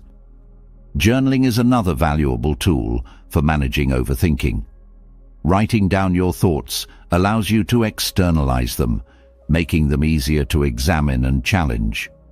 Journaling can also help you identify recurring patterns in your thinking, giving you insight into the triggers that fuel your anxiety. Over time, this awareness helps you address these triggers more effectively. It's also important to limit your exposure to triggers that amplify overthinking. Social media, news cycles, or certain conversations can feed your anxiety if not managed mindfully. Set boundaries for your consumption of these sources and prioritize activities that bring you peace and joy instead. The practice of acceptance is foundational to breaking free from overthinking. Accept that uncertainty is a natural part of life, and that not every question has an immediate answer. This doesn't mean giving up on problem solving, but recognizing that some outcomes are beyond your control. By embracing uncertainty, you free yourself from the need to have everything figured out. Connect with others. Overthinking can feel isolating, but sharing your thoughts with someone you trust can provide relief and perspective. Talking things through often reveals that your fears are less overwhelming than they seemed in your mind. The support and understanding of others remind you that you don't have to face anxiety alone. Breaking free from the what-ifs is not about eliminating anxious thoughts entirely, but learning to manage them in a way that supports your well-being. By challenging your assumptions, grounding yourself in the present, and practicing self-compassion, you can reduce the mental chatter that fuels anxiety. This process creates space for peace and clarity, allowing you to move forward with confidence. Breaking free from the endless cycle of what-ifs allows you to reclaim the present, yet there's a deeper layer that feeds the anxiety of overthinking: our relationship with control. The paradox of control lies in the fact that the more you try to dictate life's outcomes, the more fear and frustration grow. Life's inherent unpredictability clashes with the mind's need for stability, creating a tension that fuels worry and resistance. Letting go of this need for control is not about surrendering to chaos. It's about finding peace in uncertainty and trusting your ability to navigate the unknown. Control often feels like a safety net. You plan meticulously, set rules, and try to predict outcomes, believing these efforts will shield you from harm or disappointment. But life doesn't always follow your script. When plans fail or circumstances shift unexpectedly, the illusion of control shatters, leaving you vulnerable to fear and doubt. This cycle repeats as you double down on efforts to regain control, trapping yourself in a loop of anxiety. The desire for control stems from the mind's attempt to avoid discomfort. It seeks guarantees in an uncertain world, clinging to routines, relationships, and goals as anchors of stability. Yet this very clinging intensifies fear because it sets up unrealistic expectations. When life inevitably deviates from your plans, the resulting disappointment and uncertainty can feel overwhelming. The truth is, control is a limited tool in a limitless world. Letting go of control begins with accepting that uncertainty is a natural part of life. No matter how carefully you plan, unforeseen events will occur and outcomes will vary. This acceptance doesn't mean giving up. It means shifting your focus from controlling the uncontrollable to managing your response. Instead of bracing against uncertainty, you learn to flow with it, adapting to changes with resilience and creativity. Trust plays a crucial role in this process. Fear often arises from a lack of trust in yourself, in others, or in the unfolding of life. By cultivating trust, you create a foundation of inner stability that allows you to face uncertainty with confidence. Trust doesn't eliminate challenges, but it gives you the strength to move through them without being paralyzed by fear. Control is often rooted in fear of failure. You may believe that if you can control every detail, you can avoid mistakes or ensure success. But failure is not the enemy. It's a natural part of growth. When you shift your perspective, seeing failure as a teacher rather than a threat, the need for control begins to fade. You realize that growth comes not from avoiding mistakes, but from learning through experience. One way to ease the grip of control is to focus on what is within your influence. While you cannot dictate outcomes, you can choose your actions, attitudes, and intentions. By directing your energy toward these elements, you regain a sense of agency without the stress of trying to micromanage life. This focus on personal responsibility fosters empowerment rather than anxiety. Control also manifests in relationships, where the desire to influence others' thoughts, feelings, or behaviors often leads to tension. Letting go of this need for control allows you to approach relationships with greater respect and compassion. You stop trying to fix or change others and instead focus on fostering authentic connections. This shift reduces conflict and deepens trust, creating healthier dynamics. Another area where control plays a significant role is in decision-making. Fear of making the wrong choice can lead to overthinking and indecision as you try to predict every possible outcome. Letting go of the need for perfect decisions involves embracing the idea that there are no guarantees. Every choice carries risks, but it also carries opportunities for growth and learning.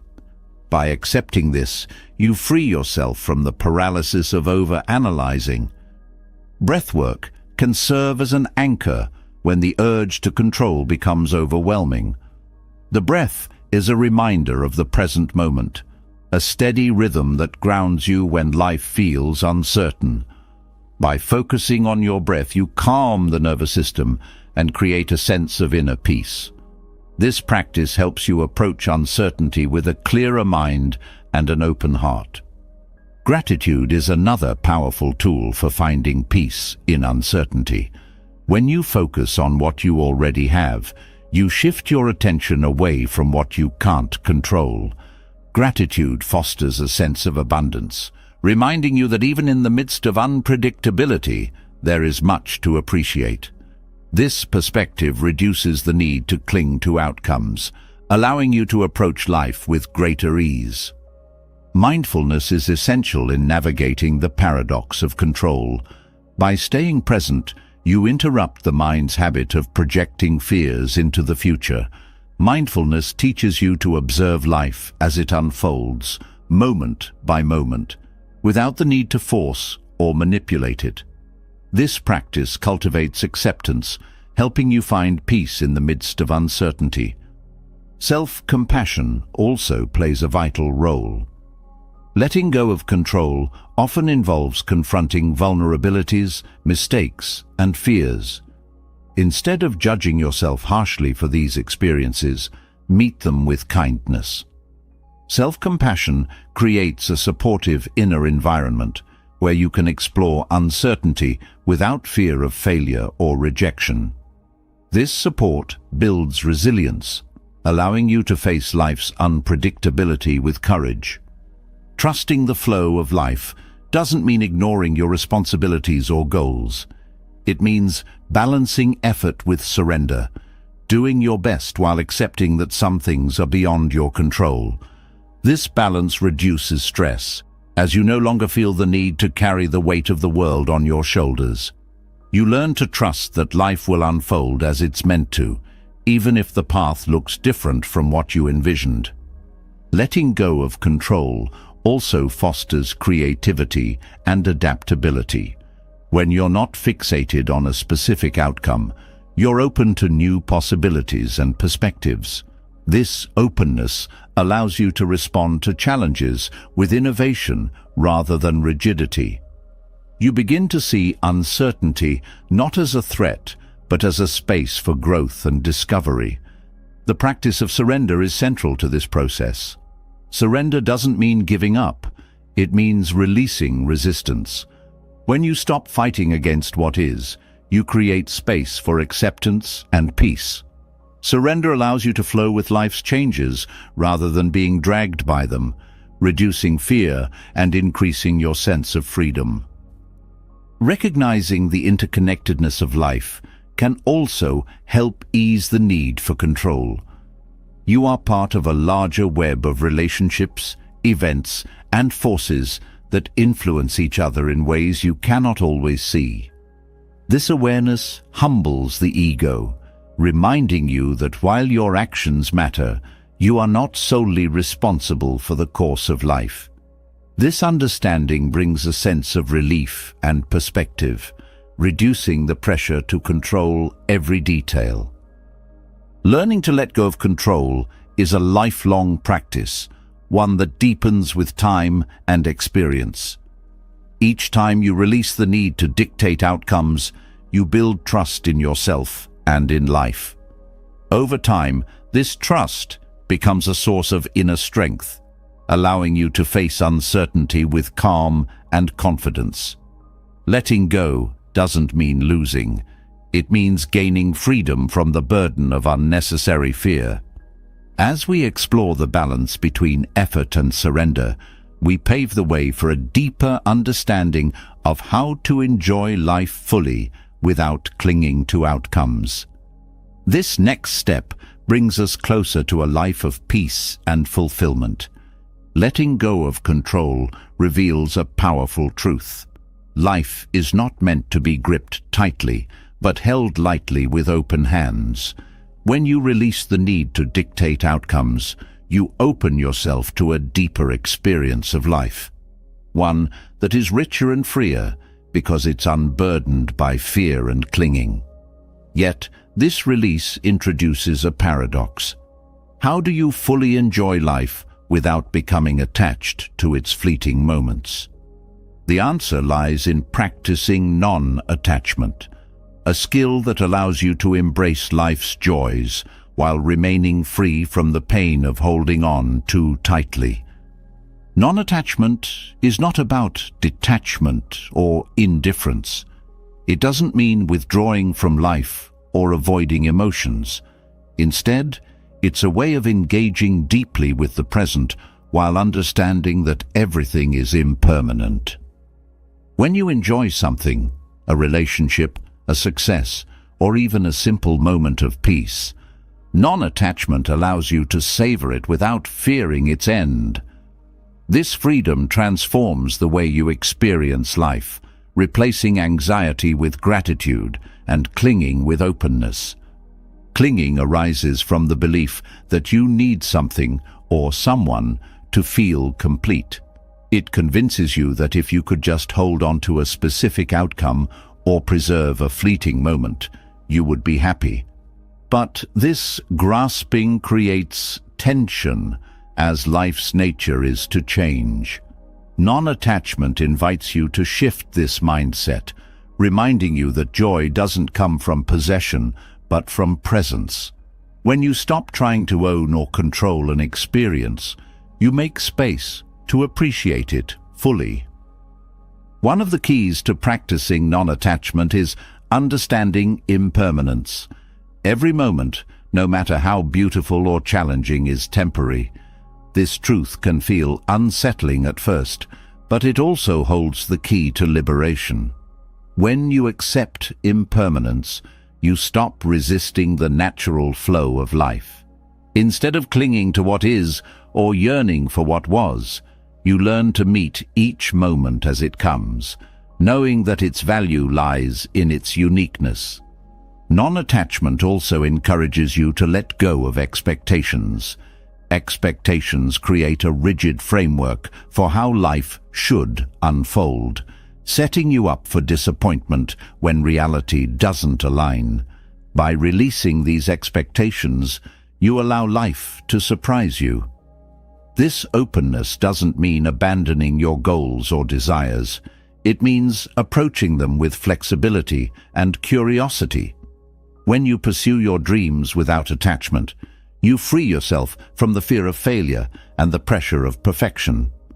Relationships are one of the most profound areas where non-attachment can transform your experience. Love and connection are often mistaken for possession, leading to jealousy, fear, and dependence. Non-attachment doesn't mean loving less, it means loving more freely.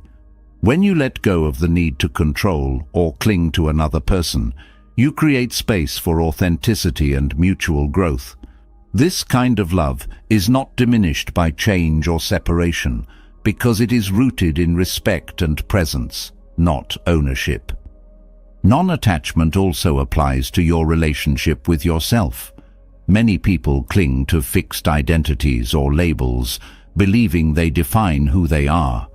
This attachment can become a prison, limiting your ability to grow and adapt. Non-attachment invites you to see yourself as fluid and evolving, capable of change and renewal. This perspective reduces the fear of making mistakes or stepping into the unknown, as you no longer see your worth as tied to a single version of yourself. Practicing non-attachment doesn't mean avoiding ambition or pleasure. It means pursuing your passions with an understanding that the journey matters more than the destination. When you focus on the process rather than the outcome, you find joy in the act itself, whether it's creating art, building relationships, or exploring new ideas. This shift not only reduces anxiety, but also deepens your appreciation for the present. Non-attachment to material possessions is another important practice. While there's nothing wrong with enjoying what you have, problems arise when your identity or happiness becomes tied to these things. Possessions are impermanent, and clinging to them creates a sense of insecurity, as their loss feels like a threat to your well-being. Non-attachment doesn't mean renouncing everything. It means recognizing that your true value lies within, not in what you own. This perspective allows you to enjoy material things without being consumed by them. Gratitude plays a crucial role in non-attachment. When you appreciate what you have without trying to hold on to it, you create a sense of abundance. Gratitude shifts your focus from what you fear losing to what you already have, fostering a mindset of contentment. This practice helps you see that life's gifts are not diminished by their impermanence, but made more precious because of it. Non-attachment also helps you navigate challenges and setbacks with greater ease. When you're attached to a specific outcome, failure can feel devastating. But when you release that attachment, you can approach challenges with curiosity and resilience. Instead of seeing setbacks as personal failures, you see them as opportunities to learn and grow. This perspective reduces the fear of failure and allows you to move forward with confidence. Mindfulness is a powerful tool for cultivating non-attachment.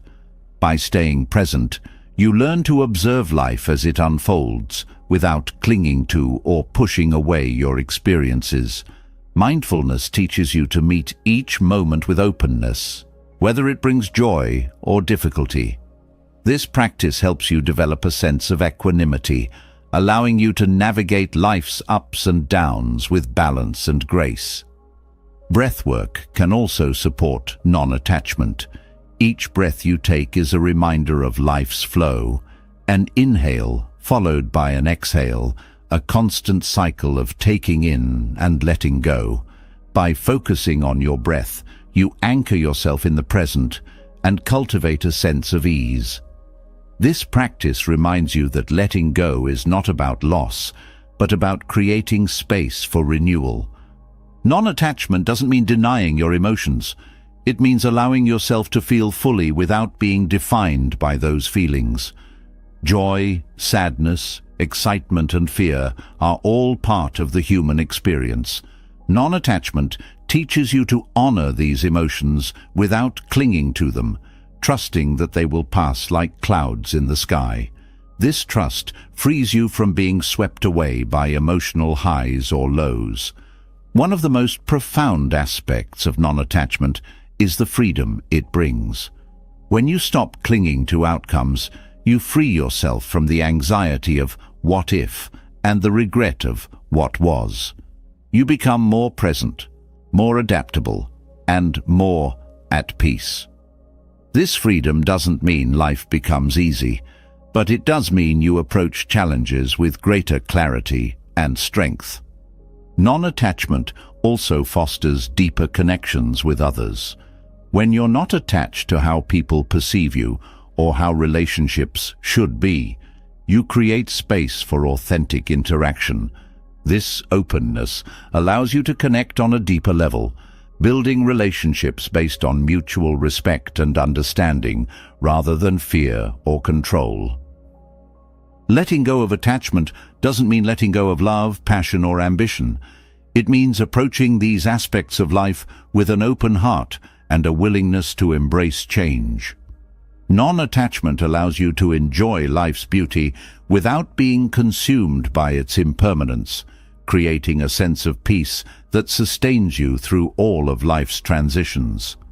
Non-attachment teaches you to embrace life with openness, accepting its changes without clinging to outcomes. But this journey often reveals an unexpected barrier, the harsh inner voice of self-judgment. Fear thrives in this critical space, whispering doubts about your worth, decisions, and abilities.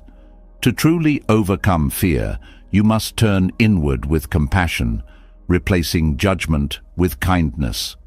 Self-compassion is not indulgence.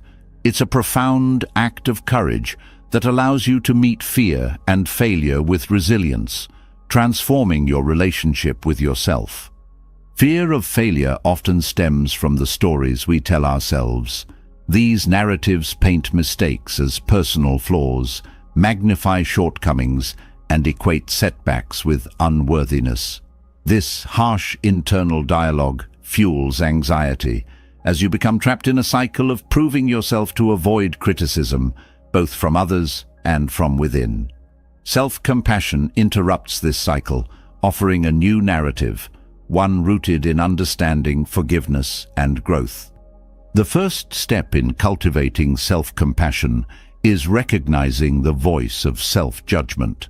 This voice may disguise itself as motivation, pushing you to do better by highlighting what you lack.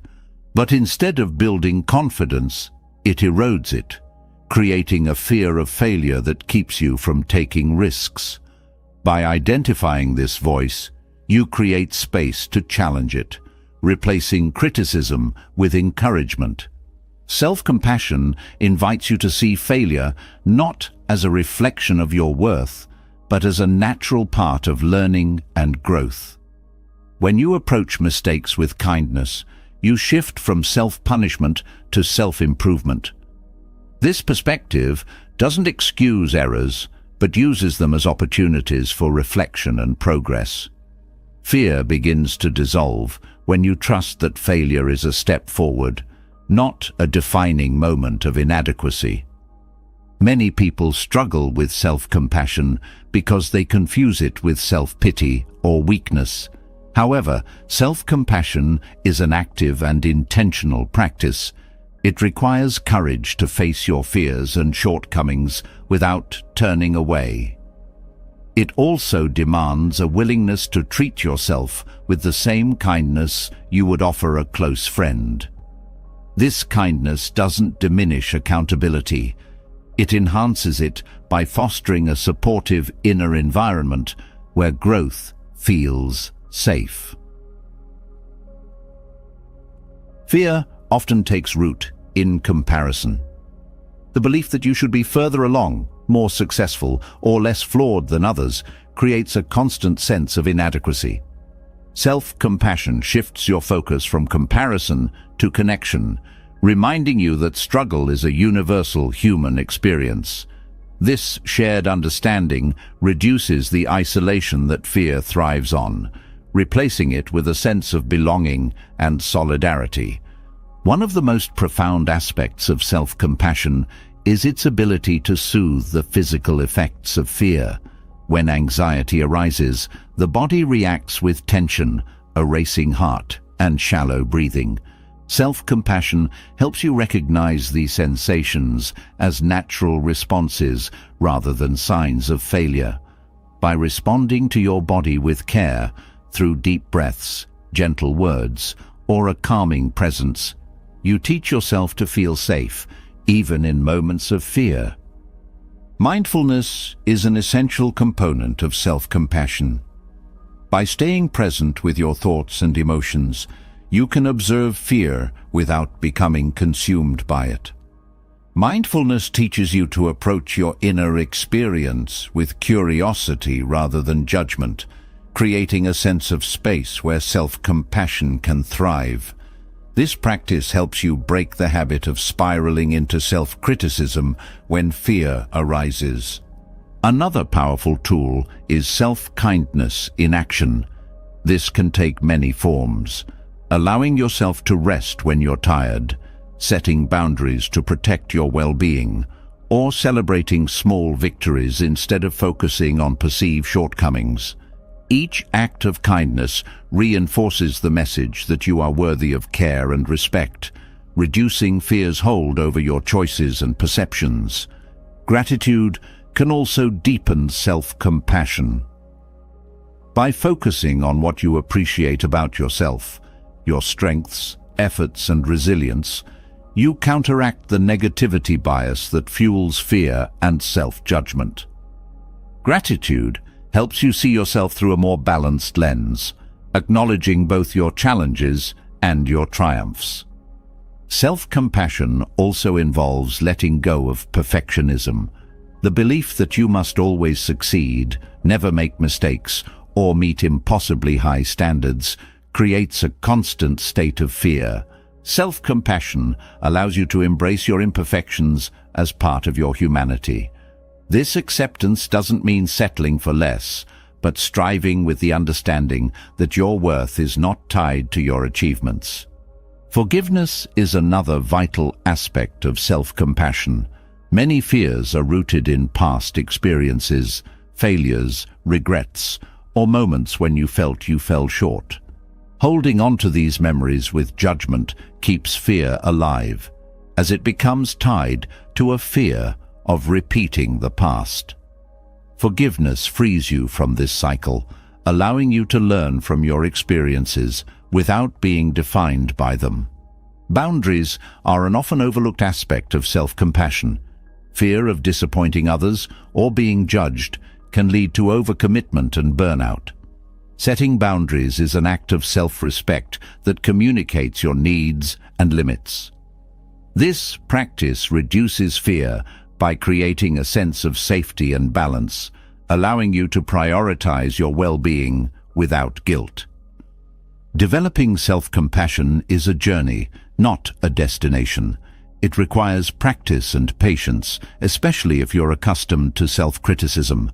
Start small, with moments of kindness or gratitude, and build from there. Over time, these practices become habits, creating a foundation of self-compassion that supports you in facing fear with strength and grace. Self-compassion also transforms how you approach relationships. When you treat yourself with kindness, you model that same kindness in your interactions with others. This creates deeper connections, as fear of judgment or rejection lessens. You become more authentic, willing to show vulnerability because you trust in your own worth, regardless of how others respond. Letting go of fear through self-compassion doesn't mean you'll never feel fear again. It means that when fear arises, you'll have the tools to face it without judgment or avoidance. Self-compassion creates a sense of inner stability, a foundation of care and respect that supports you no matter what challenges you face. As you deepen your relationship with yourself, fear begins to lose its power. You learn that your worth is not determined by external validation or flawless performance. Instead, it comes from within, from the simple but profound truth that you are enough, just as you are. With this understanding, you can approach life's uncertainties with courage, resilience, and peace. Self-compassion lays the foundation for inner stability, helping you face fear with kindness rather than judgment. Yet, fear often manifests in the body before the mind fully recognizes it. Your chest tightens, your breathing quickens, and tension builds. These physical sensations intensify fear, creating a loop where the mind and body feed each other's anxiety. The breath, however, holds a profound power to disrupt this cycle. In Buddhist practice, the breath is more than a physiological function. It's a bridge between the body and mind, a tool that can dissolve fear by grounding you in the present. The breath is always with you, steady and reliable, yet it's easy to overlook its significance. When fear strikes, breathing becomes shallow and rapid, a signal that your body is entering a state of heightened alert. This response, while natural, can escalate anxiety if left unchecked. Mindful breathing, on the other hand, offers a way to calm the body and bring clarity to the mind. By consciously slowing your breath, you interrupt fear's momentum, creating space for awareness and ease. Breathing connects you to the present moment. Fear often pulls you into the future, spinning scenarios of what might happen, or drags you into the past, replaying moments of pain. The breath, however, is only ever here and now. When you focus on it, you anchor yourself in the reality of the present, which is often far less threatening than the fears conjured by the mind. This grounding effect helps you see fear for what it is, a temporary reaction, not an enduring truth. The rhythm of the breath also mirrors the rhythm of life. Inhale, exhale, take in, let go. When fear grips you, the breath reminds you that nothing is permanent, not even anxiety. Each exhale becomes an act of release, a way to let go of tension and the stories that fear creates. This process doesn't erase challenges, but equips you to face them with a sense of calm and presence. Breathwork also affects the nervous system, shifting it from a state of stress to one of relaxation. Fear activates the sympathetic nervous system, triggering the fight-or-flight response. Mindful breathing, especially slow and deep breaths, engages the parasympathetic nervous system, signaling to your body that it's safe to relax. This physiological shift reduces the intensity of fear, making it easier to approach challenges with clarity. Mindful breathing is simple yet profound. It doesn't require any special tools or settings, only your attention. You can practice it anywhere, while standing in line, during a difficult conversation, or in the quiet of your own space. Each breath becomes an opportunity to reconnect with your inner stillness, a reminder that even in the midst of fear, you have the capacity for peace. Consistency in breathwork deepens its effects. Over time, it retrains your body and mind to respond to stress with calm rather than panic. This practice creates a reservoir of resilience, a sense of inner stability that you can draw upon whenever fear arises. It becomes not just a reaction to fear, but a proactive way to cultivate serenity. The breath also teaches you patience. Fear often demands immediate resolution, pressuring you to act or escape. Breathing slows this urgency, allowing you to sit with uncertainty without being overwhelmed by it. This pause creates a space where wisdom can arise, guiding your response rather than letting fear dictate your actions. Breath awareness enhances mindfulness. By focusing on the subtleties of your breath, the coolness of the inhale, the warmth of the exhale, the rise and fall of your chest, you sharpen your ability to stay present. This mindfulness extends beyond the practice itself, helping you approach life's challenges with greater attention and intentionality. Fear loses its grip when you meet it with awareness rather than reactivity. Breathwork also fosters a sense of gratitude. Each breath is a gift, a sign of life's continuity. By acknowledging this, you shift your focus from what frightens you to what sustains you. Gratitude, even for something as simple as breathing, counters fear's tendency to focus on lack or danger, creating a more balanced perspective. In moments of fear, the breath acts as an anchor. When your thoughts spiral or your body tenses, returning to the breath grounds you in something steady and familiar. This anchor doesn't eliminate fear, but prevents it from carrying you away. Over time, this practice builds trust in your ability to navigate difficult emotions without being consumed by them. The breath also connects you to your body. Fear often pulls you into your mind, detaching you from the physical sensations that accompany it. By focusing on your breath, you reintegrate body and mind, creating a sense of wholeness. This connection reduces the fragmentation that fear can create, fostering a sense of unity and balance. Breathing with intention also enhances self-compassion. Each breath becomes a gesture of care, a way of nurturing yourself in the face of fear. This kindness softens the edges of anxiety, reminding you that you are deserving of peace, even in challenging moments.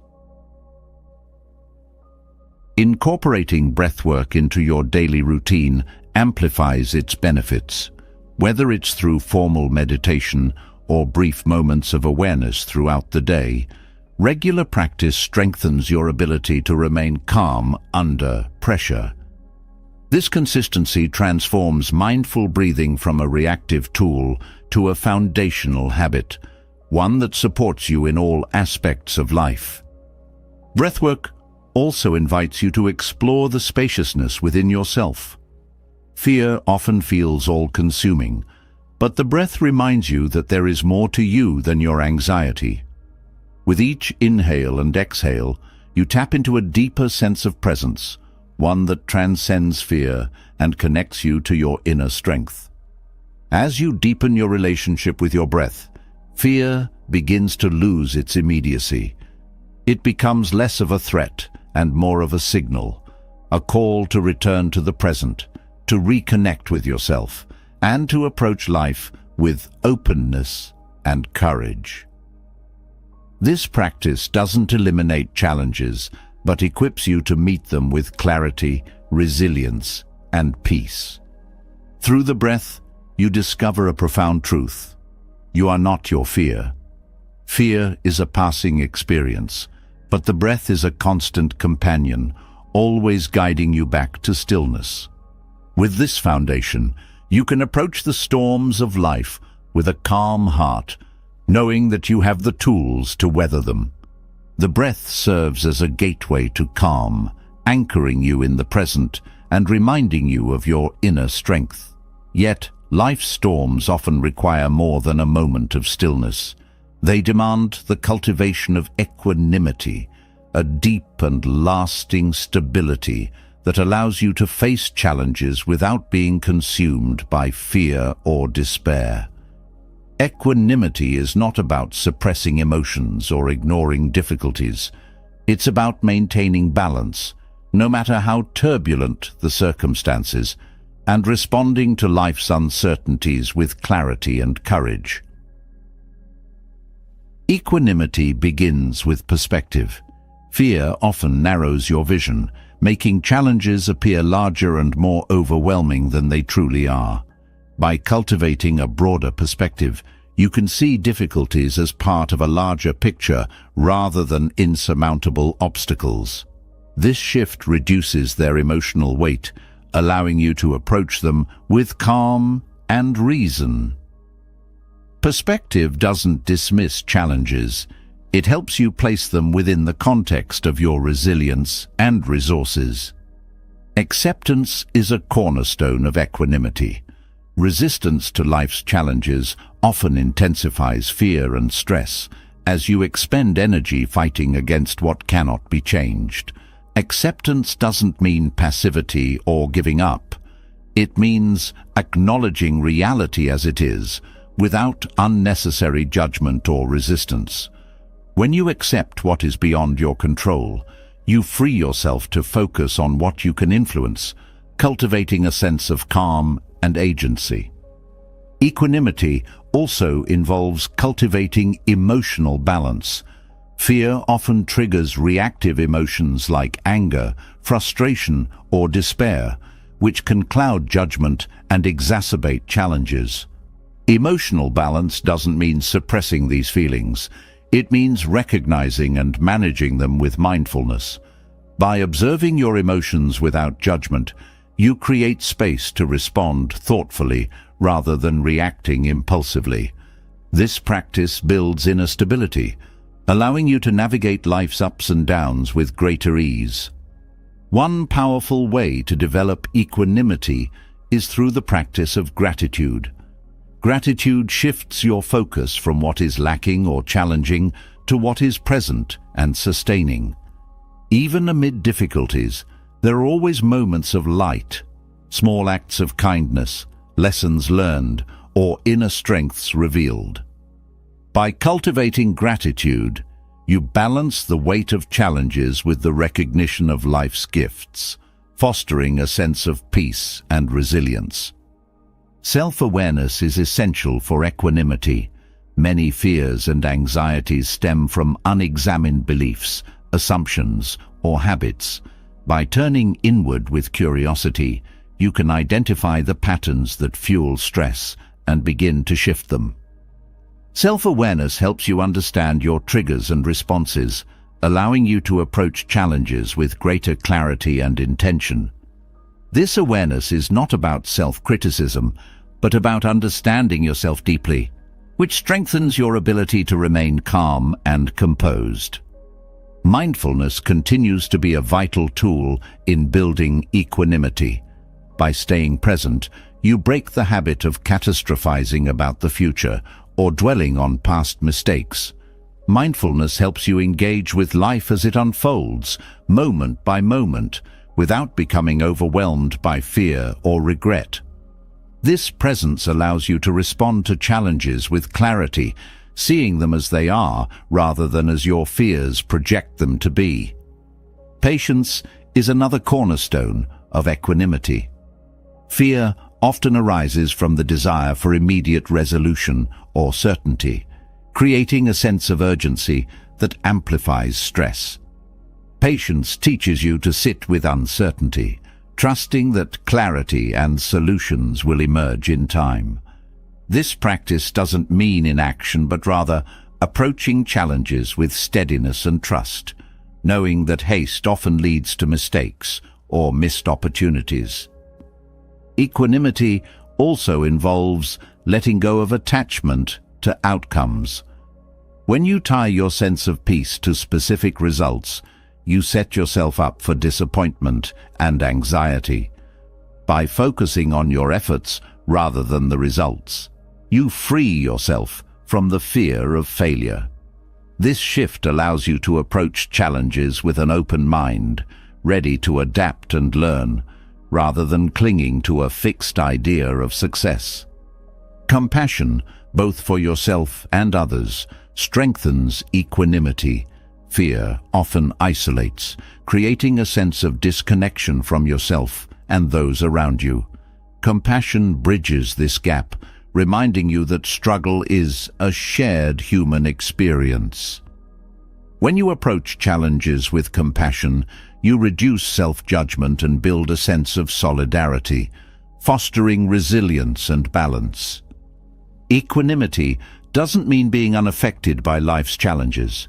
It means being deeply rooted, so that while life's storms may sway you, they do not uproot you. This rootedness comes from cultivating inner strengths like resilience, adaptability, and trust. These qualities act as anchors, keeping you steady even when circumstances are uncertain or difficult. Equanimity also grows through the practice of detachment. Detachment is not indifference. It's the ability to engage with life's challenges without being consumed by them. When you practice detachment, you maintain a sense of inner stability, recognizing that your worth and well-being are not defined by external circumstances. This perspective allows you to approach challenges with a sense of curiosity and openness, rather than fear or resistance. Building equanimity requires consistent practice. Small, intentional steps, like pausing before reacting, taking a mindful breath, or reflecting on gratitude, create a foundation of stability over time. Each act of balance reinforces your ability to remain calm and centered, even in the face of difficulty.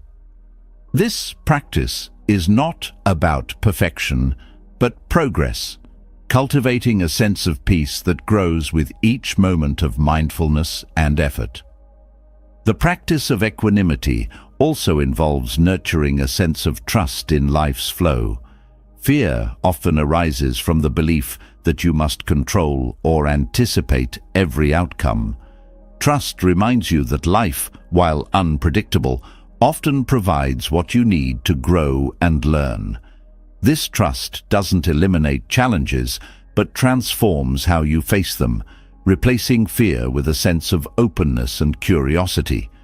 Equanimity helps you see challenges as opportunities for growth. Life's storms, while difficult, often reveal strengths, insights, and connections that you might not have discovered otherwise. By approaching challenges with equanimity, you shift your focus from what is lost to what can be gained, fostering a sense of resilience and hope. As you cultivate equanimity, you create a foundation of inner peace that supports you through life's uncertainties. This peace is not about avoiding challenges, but about meeting them with balance and strength, trusting in your ability to navigate whatever comes your way. Equanimity builds the foundation for facing life's storms with calm and clarity, but fear often signals more than mere turbulence. It points to opportunities for growth. Fear thrives at the edges of your comfort zone, warning you of risk, but also hinting at untapped potential. By transforming fear into a catalyst for growth, you unlock wisdom and strength that cannot be found within the safety of what is familiar. Instead of running from fear, you learn to step into it, embracing the discomfort as a pathway to deeper understanding and personal evolution. Fear often feels like a wall, but in truth, it's more like a door. It blocks your way only until you choose to approach it, and when you do, it reveals what lies on the other side: new experiences, perspectives, and possibilities. Avoiding fear may feel safe, but it also limits your life, keeping you confined to what is known. Growth requires stepping through the door, even when uncertainty looms on the other side. The discomfort of fear arises because growth demands change, and change often disrupts the status quo. Your mind, wired for survival, prefers the familiar, associating it with safety. Yet the very act of staying within your comfort zone creates stagnation. Fear, then, becomes a signal that you are at the edge of transformation, inviting you to expand beyond what you thought possible. Stepping into fear doesn't mean leaping recklessly into the unknown. It means approaching challenges with intention and courage, recognizing that fear is a companion on the path to growth, not an obstacle to be avoided. This shift in mindset transforms fear from a barrier into a teacher, showing you where you have room to evolve. When you confront fear, you dismantle its power over you. Fear often thrives on avoidance, growing larger and more intimidating the longer it is ignored. By facing it directly, you shrink its influence, proving to yourself that you're capable of handling uncertainty and discomfort. Each step you take outside your comfort zone reinforces your resilience, building confidence that you can face whatever comes. Growth through fear often involves vulnerability. Trying something new, pursuing a goal, or stepping into unfamiliar territory exposes you to the possibility of failure, rejection, or discomfort. Vulnerability, however, is not weakness. It is the birthplace of courage and connection. By embracing your vulnerability, you open yourself to experiences that deepen your understanding of yourself and the world around you. Fear is often tied to the fear of failure, but failure itself is not the enemy. Failure is a natural part of growth, a step along the path rather than a dead end. Each time you fail, you learn something valuable about your strengths, limitations, and opportunities for improvement. This perspective shifts failure from something to be feared to something to be embraced, knowing it is an essential ingredient in the process of becoming. Stepping outside your comfort zone also strengthens your adaptability. Life is inherently unpredictable, and clinging to the familiar can leave you unprepared for change. By challenging yourself to face fear and navigate uncertainty, you develop the flexibility and resourcefulness needed to thrive in a dynamic world. This adaptability becomes a source of strength, allowing you to approach life's challenges with creativity and confidence. Transforming fear into growth requires self-awareness. Fear often masks itself as logic or caution, convincing you to stay where you are. By examining your fears with curiosity, you can discern which ones are based on real threats and which are simply the mind's attempt to maintain the status quo. This self-awareness empowers you to make conscious choices rather than being driven by unconscious fears. Mindfulness plays a crucial role in this process. Fear often pulls your attention into the future, creating scenarios of what might go wrong. Mindfulness grounds you in the present, helping you approach challenges with clarity rather than being overwhelmed by hypothetical outcomes.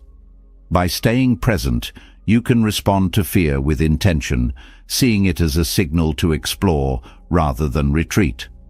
Support from others can also help you transform fear into growth. Fear often isolates, making you feel as though you must face challenges alone. Sharing your fears with trusted friends, mentors, or communities provides encouragement and perspective, reminding you that growth is a shared human experience. This connection reduces the weight of fear, making it easier to take the next step. Gratitude can also shift your relationship with fear. Instead of focusing on what you might lose, gratitude reminds you of what you have gained through previous challenges. Each time you faced fear and grew stronger, you added to your reservoir of courage and resilience. Gratitude for these experiences builds trust in your ability to navigate future uncertainties. Breathwork remains a valuable tool for managing fear as you step outside your comfort zone. The physical sensations of fear, racing heart, shallow breath, tension, can be overwhelming, but the breath offers a way to calm these reactions. By breathing deeply and intentionally, you signal to your body that it is safe, creating a sense of stability that supports you in moving forward. Stepping into fear also deepens your sense of purpose. Growth often involves pursuing goals or values that matter deeply to you, even when they require courage and risk. Fear highlights what is important, guiding you toward what aligns with your true self. This alignment with purpose gives you the motivation and strength to face fear, knowing that the journey is meaningful. Each step outside your comfort zone expands what you believe is possible.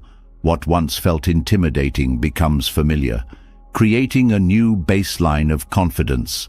This expansion is not about conquering fear, but about integrating it into your journey, recognizing it as a natural part of growth rather than a sign of weakness. The wisdom behind stepping outside your comfort zone lies in the realization that fear is not the end of the story. It is the beginning. Each time you face fear and choose growth, you rewrite the narrative of your life, creating a story of resilience, courage, and transformation. This story is not free from challenges, but it is rich with meaning and possibility.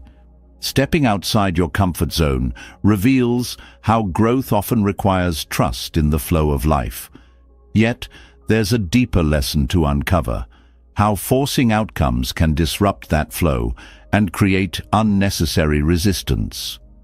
The essence of life is fluidity, a natural rhythm that moves us forward when we align with it rather than push against it. Forcing something, whether it's a decision, a relationship, or a path, disrupts this harmony and often leads to frustration, stress, and misaligned outcomes. The wisdom of not forcing anything reveals a profound truth. What is meant for you comes naturally when you let go and trust the process. The need to force often arises from impatience or fear. When life doesn't move at the pace you desire or deliver the outcomes you expect, there's a tendency to push harder, to control the situation through willpower or determination. While effort and persistence are important, they must be balanced with acceptance and surrender. Forcing something that isn't ready to unfold creates tension, like trying to open a flower bud before it blooms. This tension doesn't speed up the process. It stalls growth and prevents clarity. Letting go of the need to force begins with trusting the timing of life. Every season has its purpose, and every delay holds a lesson. When you accept that some things take time, you free yourself from the stress of trying to control what is beyond your influence. This trust doesn't mean passivity. It means aligning your actions with the natural flow of events, allowing life to unfold in its own rhythm. Forcing outcomes also stems from attachment. When you cling to a specific result or vision, you close yourself off to other possibilities. Life often has plans far greater than what you can imagine, but these plans require flexibility and openness to reveal themselves. By releasing attachment, you make space for the unexpected, allowing opportunities to arise naturally rather than trying to force them into existence. One of the greatest lessons in not forcing anything is found in relationships. Trying to change others, control their actions, or mold them into your expectations often leads to frustration and conflict. True connection thrives in authenticity and mutual respect, not in force or manipulation. When you allow people to be who they are, you create space for genuine relationships to flourish. This approach doesn't mean tolerating harmful behavior, but embracing the wisdom that love and trust cannot be forced. They must be freely given. In decision-making, forcing can create pressure and lead to choices misaligned with your values or goals. When you rush to make something happen out of fear or impatience, you often overlook important details or fail to listen to your intuition. Taking a step back, pausing, and allowing clarity to emerge ensures that your actions are guided by wisdom rather than urgency. This process honors the importance of timing and allows decisions to align with your deeper purpose. The act of forcing often creates resistance. When you push too hard, whether on yourself or others, you meet equal and opposite force pushing back. This resistance drains energy and creates friction, making progress more difficult. By letting go and moving with the flow, you reduce this resistance, allowing progress to happen more effortlessly. It's like swimming with the current rather than against it. The journey becomes smoother and more fulfilling. Mindfulness is a powerful practice for recognizing when you are forcing something. By staying present, you can observe the subtle signs of tension, frustration, or resistance that indicate misalignment. Mindfulness helps you pause and reassess, allowing you to adjust your approach and move with greater ease. This awareness cultivates patience and trust, guiding you toward actions that resonate with the moment. Non-attachment is another key principle in not forcing anything. By letting go of the need to control outcomes, you free yourself from the anxiety of whether things will turn out as planned. This freedom allows you to engage fully with the process, finding joy and meaning in the journey rather than fixating on the destination. Non-attachment doesn't mean giving up on your goals.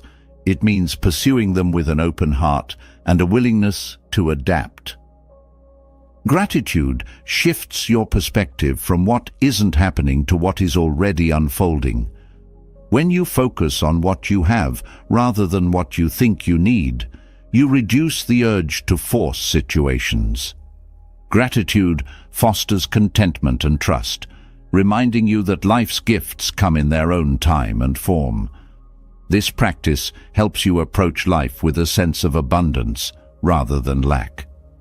Breathwork can also guide you when the urge to force arises. The breath is a constant reminder of the balance between effort and surrender. Each inhale is an act of taking in, and each exhale is an act of letting go. When you feel the tension of forcing, returning to your breath can help you reset and find the natural rhythm of the moment. This practice grounds you in the present, reducing the need to push against life's flow. The wisdom of not forcing anything also applies to self-growth. The desire to change quickly or achieve immediate results often leads to burnout or frustration. Growth is a gradual process, requiring patience and self-compassion. Forcing yourself to move faster than your natural pace ignores the importance of reflection and integration. By honoring the pace of your journey, you create space for lasting transformation. Trusting life's flow doesn't mean abandoning effort or ambition. It means finding a balance between action and surrender, between striving and allowing. This balance reduces stress and opens the door to greater creativity, as you are no longer confined by rigid expectations. When you work with life rather than against it, you find that progress comes more naturally and with less struggle. Letting go of force doesn't mean letting go of responsibility. It means approaching your efforts with wisdom and flexibility, knowing that some things are within your control while others are not. This perspective allows you to focus on what matters most, releasing the unnecessary burdens of trying to control everything. When you stop forcing, you also deepen your connection with others. Relationships built on force or manipulation lack authenticity and trust. By allowing others the freedom to be themselves, you create space for mutual growth and understanding. This approach fosters stronger and more meaningful connections, as it is rooted in respect rather than control. The beauty of not forcing anything is that it aligns you with the natural flow of life. Instead of struggling against the current, you learn to move with it, trusting that you will arrive where you are meant to be. This trust brings peace and clarity, allowing you to navigate life's uncertainties with grace and confidence. Letting go of force opens the door to deeper wisdom, showing that life flows best when we align with its natural rhythm. Yet even as we release control, the mind often resists. It clings to its chatter, spinning stories of doubt, worry, and distraction. This noise creates inner conflict, making it difficult to find clarity or peace. To move forward, one must embrace the art of silencing the mind, not by suppressing its activity, but by understanding its nature and allowing it to settle on its own. Here, the timeless wisdom of Zen offers powerful lessons through stories that reveal how emptiness of mind is not a void, but a space for true understanding. In Zen, the mind is often compared to a teacup. If the cup is already full, nothing more can be poured into it. The overflow represents how our mental clutter prevents us from absorbing new wisdom or seeing life clearly. To silence the mind is to empty the cup, creating space for insight and peace. This process isn't about forcing thoughts to stop, but about observing them without attachment, allowing them to fade naturally. Silence is not the absence of thought, it is the presence of awareness. The first story centers on a teacher who welcomed a learned scholar seeking enlightenment. The scholar began speaking endlessly of his knowledge, leaving no room for dialogue. The teacher served tea, pouring until the cup overflowed. Startled, the scholar exclaimed, "Stop! The cup is full!"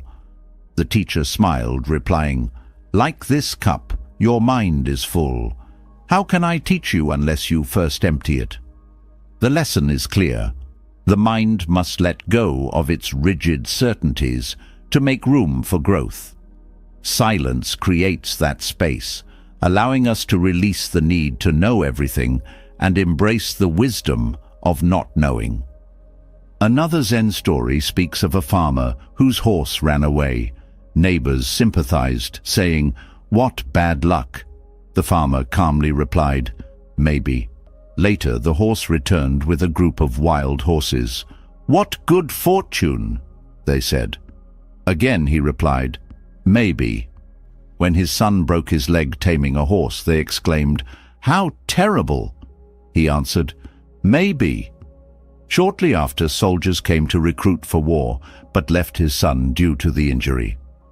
The story reveals how the mind's constant labeling of events as good or bad fuels unnecessary tension. Silence teaches us to step back, withholding judgment and allowing life to unfold without rushing to conclusions. The third story involves a monk meditating by a river. A scorpion fell into the water, struggling. The monk reached to save it and was stung. Another passerby asked why he would help when the scorpion's nature was to sting. The monk replied, "Because it is my nature to save." The lesson lies in stilling the mind's arguments, whether to act, whether the effort is worth it, and choosing actions aligned with your true self. Silence is not just the absence of noise. It is the clarity that allows you to act from a place of integrity. Emptying the mind does not mean becoming thoughtless. It means freeing yourself from being ruled by thought. The mind is a tool, not a master. When thoughts are left unchecked, they create unnecessary narratives and anxieties. But when you observe thoughts without engaging, they lose their grip. This practice creates a spacious silence where the mind rests instead of reacts. It is here that true understanding arises. Silencing the mind requires patience and practice. The mind resists stillness, clinging to its habitual patterns of overthinking. Mindfulness provides a pathway to calm this resistance. By focusing on the breath, sensations, or simple awareness of the present, you ground yourself in the now. This focus draws energy away from the mental noise, allowing silence to emerge naturally. The power of silence lies in its ability to reveal truth. When the mind is noisy, it distorts perception, coloring your view of yourself and the world with fears and biases. Silence strips away these distortions, offering clarity. In this space, you see challenges for what they are, not insurmountable obstacles, but opportunities for growth. Another vital aspect of silence is its ability to foster deep listening. When the mind quiets, you not only hear your inner voice more clearly, but also connect more authentically with others. Conversations shift from reactive exchanges to moments of genuine understanding. Silence creates room for empathy, dissolving barriers of misunderstanding. Letting go of judgment is a natural extension of silencing the mind. The mind's chatter often fuels judgment, categorizing experiences as good or bad, right or wrong. This labeling creates tension and limits your ability to fully engage with life. Silence allows you to experience without judgment, freeing you to embrace life's complexity with openness. Silencing the mind also enhances creativity. The mental chatter that often distracts you from the present can block the flow of ideas and inspiration. When the mind quiets, creativity flows freely, unburdened by doubt or overanalysis. This is why many creative breakthroughs occur during moments of stillness or after periods of reflection. One of the greatest challenges in silencing the mind is the fear of emptiness. The mind often equates silence with void, assuming that without its constant activity, there is nothing. But silence is not emptiness. It is fullness without noise. It is a state where everything essential remains, and everything unnecessary falls away. In this fullness, you find a deep connection to yourself and to life. Gratitude naturally arises in silence. When the noise subsides, you become aware of life's subtleties, a gentle breeze, the warmth of the sun, the rhythm of your breath. These moments, often overshadowed by the mind's busyness, become sources of profound appreciation. Gratitude deepens the silence, creating a cycle of peace and presence. Silence also nurtures resilience. In moments of turmoil, the mind often spirals into panic, amplifying fear and doubt. Silence acts as an anchor, grounding you in the present and reminding you of your inner strength. It doesn't eliminate challenges, but equips you to face them with clarity and calm. Zen's lessons on silence show that the mind's noise is not the enemy. It is a symptom of distraction. By turning inward and embracing stillness, you reclaim the space within yourself. Silence is not something to be achieved, but something to be allowed, a natural state that arises when you let go of the need to control or force your thoughts. The stillness of a quiet mind opens the door to a deeper awareness, revealing truths that often remain hidden beneath the noise of daily life. Silence doesn't just calm, it transforms, offering clarity and insight that can change the way you approach the world. This wisdom is at the heart of Zen, a path that doesn't impose rules, but instead invites you to see life differently. Zen's simplicity is its power, holding lessons that, when embraced, have the potential to reshape how you live, think, and respond to challenges. Zen wisdom often begins with the present moment. The essence of life is here, now, yet so much of human energy is spent elsewhere, dwelling on the past or anticipating the future. Zen teaches that the present is the only reality, a space where life happens and possibilities exist. When you learn to live fully in this moment, you stop chasing what was or fearing what might be.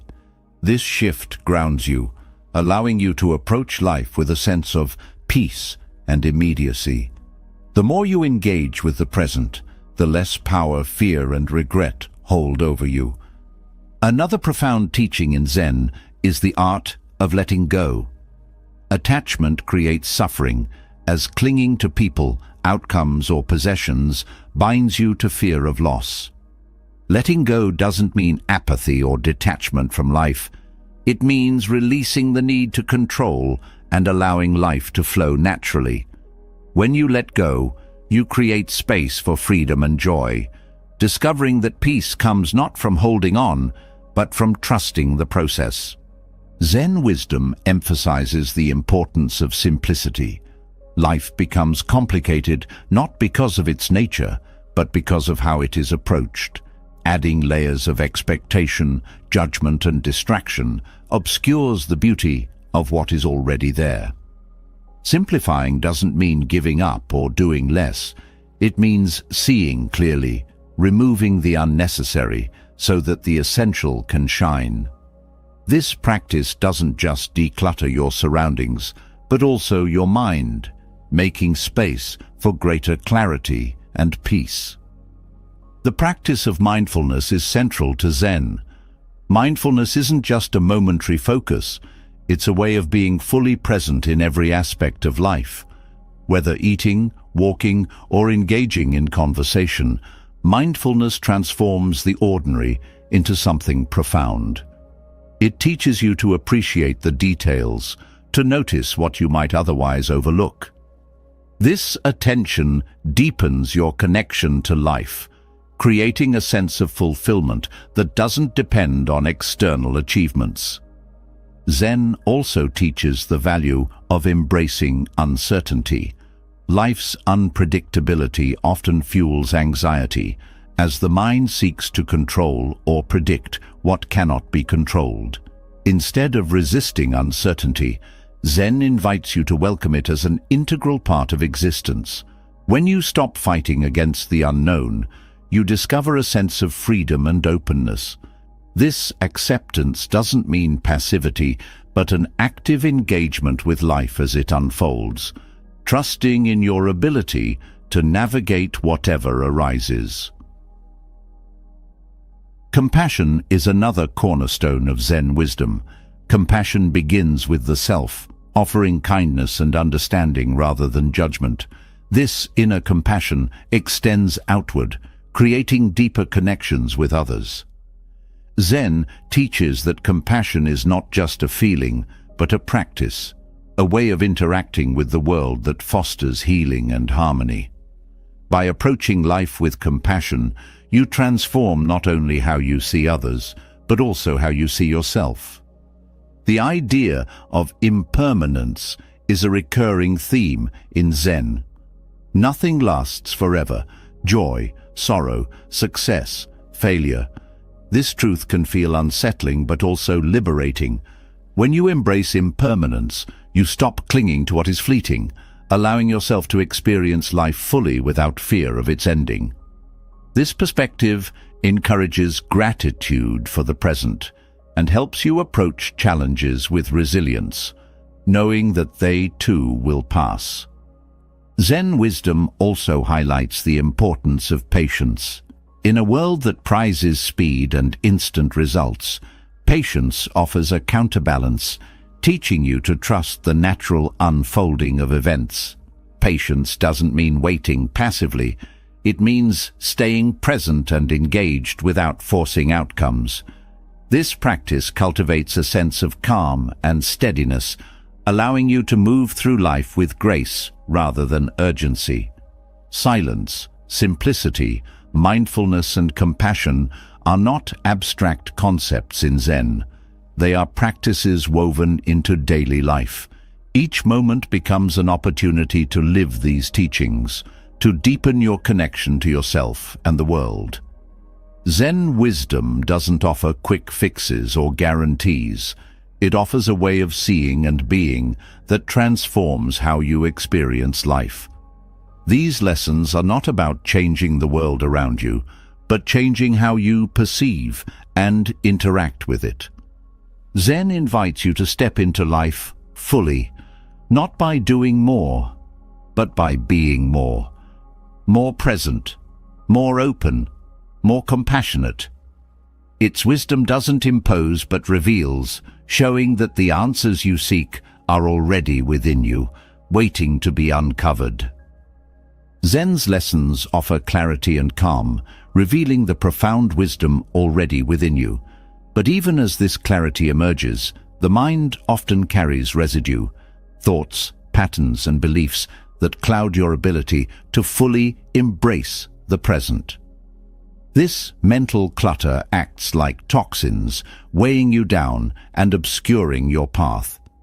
Detoxifying the mind becomes essential, a way to clear space for growth, understanding, and peace. Through Buddha's teachings, we find powerful practices to cleanse the mind, enabling you to release what no longer serves you and embrace a life of balance and freedom. The process begins with awareness. Much of the mind's clutter goes unnoticed because it operates in the background, shaping actions and emotions without your conscious input. Buddha emphasized the importance of mindfulness to bring this clutter into light. By paying attention to your thoughts, not judging or suppressing them, but simply observing, you begin to understand their nature.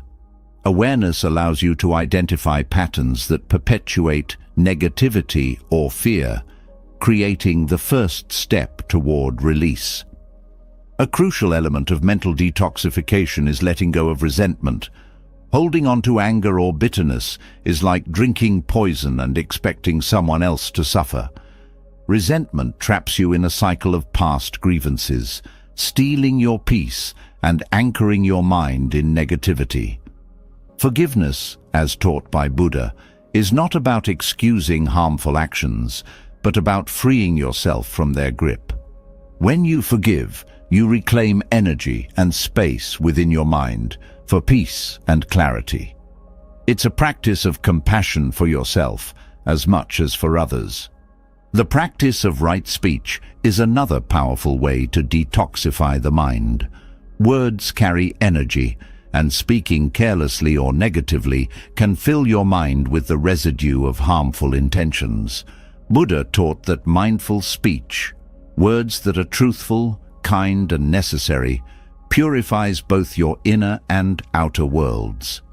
By aligning your speech with these principles, you reduce the mental burden of regret or guilt, fostering a sense of harmony and integrity within. Detoxifying the mind also involves reducing attachment. Attachment to outcomes, possessions or identities creates a mental weight, as you constantly fear losing what you hold dear. Buddha's teachings on impermanence remind you that everything in life is fleeting, and clinging only deepens suffering. By practicing non-attachment, you release this mental burden, allowing space for joy and freedom. This doesn't mean detachment from life, but rather engaging with it fully without becoming entangled in its impermanence. Cultivating gratitude is another way to clear the mind of negativity. Gratitude shifts your focus from what is lacking to what is present, reducing the mental strain of comparison or dissatisfaction. Buddha's teachings encourage contentment as a way to find peace in the here and now. Gratitude doesn't ignore challenges, but balances them with recognition of life's gifts. This practice nurtures a sense of abundance, countering the mental toxicity of constant striving or envy. Silence and stillness are also essential for mental detoxification. The noise of daily life and the constant influx of information can overwhelm the mind, leaving little room for reflection or rest. Buddha emphasized the power of meditation as a way to cultivate inner silence.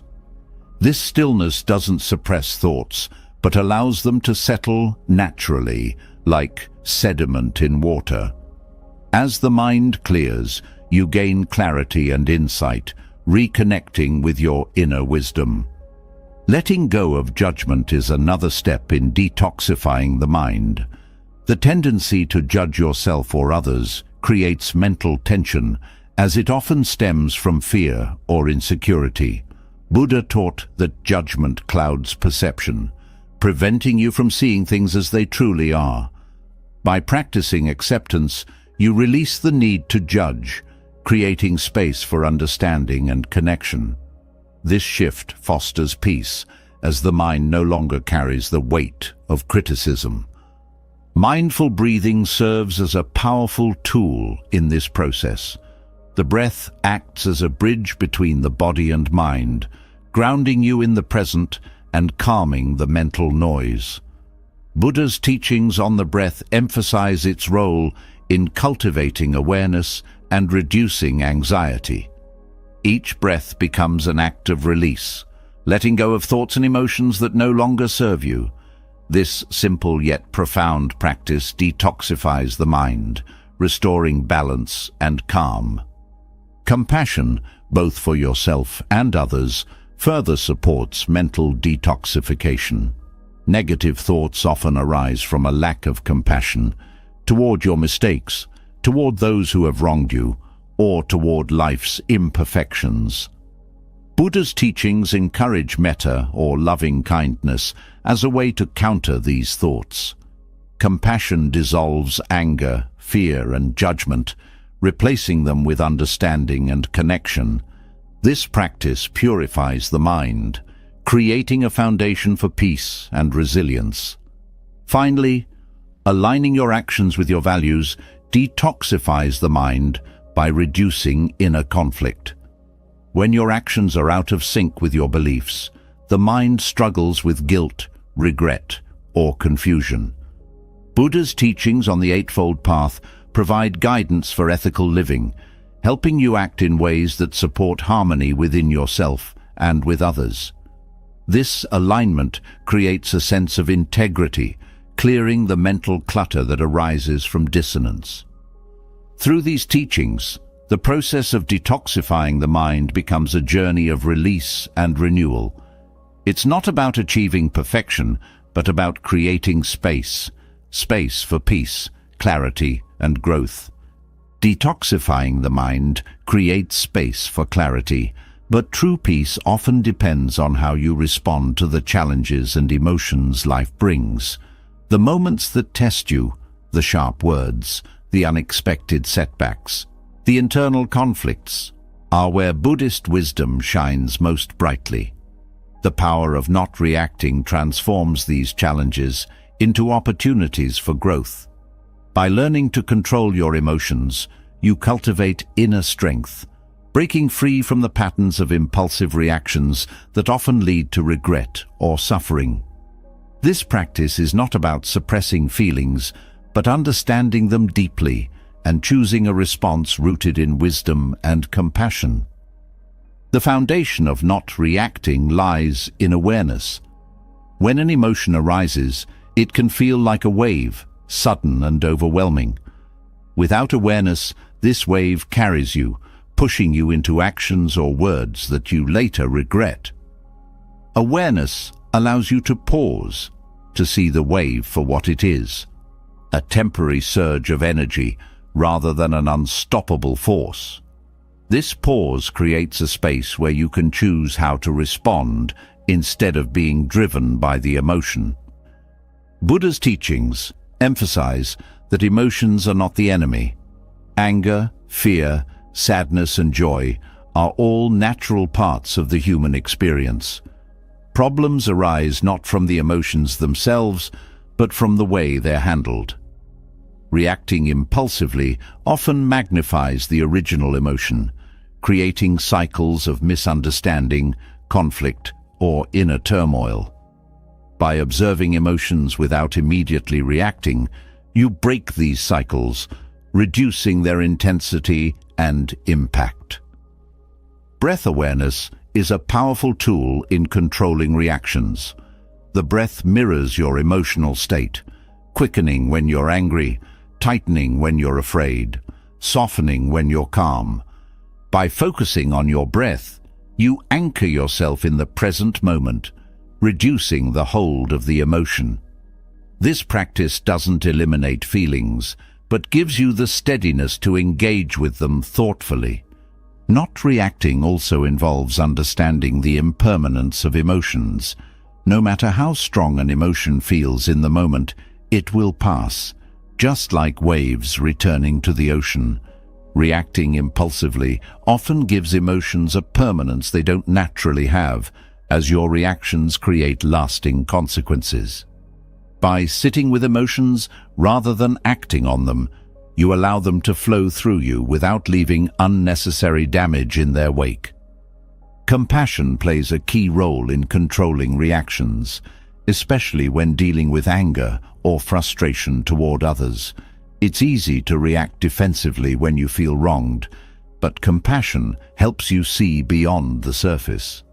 Often, people's actions come from their own pain or misunderstanding. Responding with compassion doesn't mean tolerating harmful behavior, but it shifts your perspective from retaliation to resolution. This approach fosters peace rather than escalating conflict. Patience is another cornerstone of emotional control. Reacting often stems from a desire to resolve discomfort immediately, to say or do something that feels satisfying in the moment. Patience teaches you to sit with discomfort, trusting that clarity will come in time. This practice doesn't mean suppressing emotions, but allowing them the space to evolve naturally, often revealing insights that impulsive reactions would obscure. Mindfulness transforms how you relate to emotions. Instead of being swept away by them, mindfulness helps you observe them with curiosity and detachment. This practice reduces the power of emotions to control your actions, as you see them for what they are, passing experiences rather than fixed realities. Mindfulness also deepens your understanding of the patterns and triggers that drive your reactions, allowing you to address them at their root. Letting go of the need to be right is another essential element of not reacting. Many emotional reactions stem from the ego's desire to defend itself, to prove its worth or superiority. This need often leads to unnecessary conflict, as you react not to the situation itself, but to a perceived threat to your identity. By releasing this need, you free yourself to respond with wisdom and calm, focusing on resolution rather than winning. Gratitude helps shift your emotional state, creating a foundation of peace that makes it easier to respond thoughtfully. When you focus on what is going well, even in the midst of challenges, you reduce the intensity of negative emotions. Gratitude fosters resilience, reminding you that no single event or emotion defines your experience. Non-attachment also plays a crucial role. Many reactions come from attachment to specific outcomes or expectations. When things don't go as planned, frustration or disappointment arises, driving impulsive responses. By practicing non-attachment, you approach situations with openness, reducing the emotional weight of unmet expectations. This doesn't mean indifference, but a willingness to accept life as it unfolds, responding with grace rather than resistance. Silence can be one of the most powerful responses. When emotions run high, words often escalate rather than resolve the situation. Choosing silence allows you to pause, reflect, and respond with intention rather than impulse. Silence is not passive. It's an active choice to prioritize understanding over immediate expression. This space creates room for clarity and reduces the risk of saying something you might later regret. Aligning your actions with your values supports emotional control. When your responses reflect your core principles, kindness, patience, honesty, you create harmony within yourself. This alignment reduces the inner conflict that often fuels reactive behavior, as you are no longer acting against your better judgment. The practice of metta, or loving-kindness meditation, strengthens your ability to respond with compassion and calm. By cultivating feelings of goodwill toward yourself and others, you create an inner environment of peace that reduces the likelihood of reactive behavior. Metta doesn't eliminate challenges, but equips you to face them with a steady heart. Buddha's wisdom reminds us that controlling emotions is not about suppression, but mastery. It's about creating a space where emotions can arise, be understood, and pass without controlling your actions. This mastery doesn't mean you will never feel anger, sadness, or fear. It means these emotions will no longer dictate your choices. Instead, you respond from a place of balance and wisdom, creating outcomes that reflect your true self. Mastering your emotions allows you to approach life with clarity and purpose. But there's another profound truth that Buddhism teaches: the power of walking your path alone. At first, the idea of facing challenges without external validation or support might feel daunting, yet it is in solitude that you uncover your greatest strength. To do it alone is not about isolation or rejection of others. It is about cultivating the inner resilience to move forward even when the world does not offer applause or understanding. This is where true growth begins. In life, reliance on others can sometimes become a crutch, holding you back from realizing your own capabilities. While connections and support systems are valuable, there are moments when they are absent, and you must rely entirely on yourself.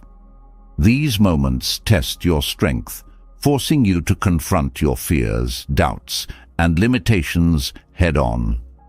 When you do so, you begin to see that you are more capable and resourceful than you once believed. Buddha taught the importance of self-reliance, reminding us that no one else can walk our path for us. Others may guide, inspire, or encourage, but ultimately, the journey is ours alone. This truth empowers you to take full responsibility for your choices, actions, and growth.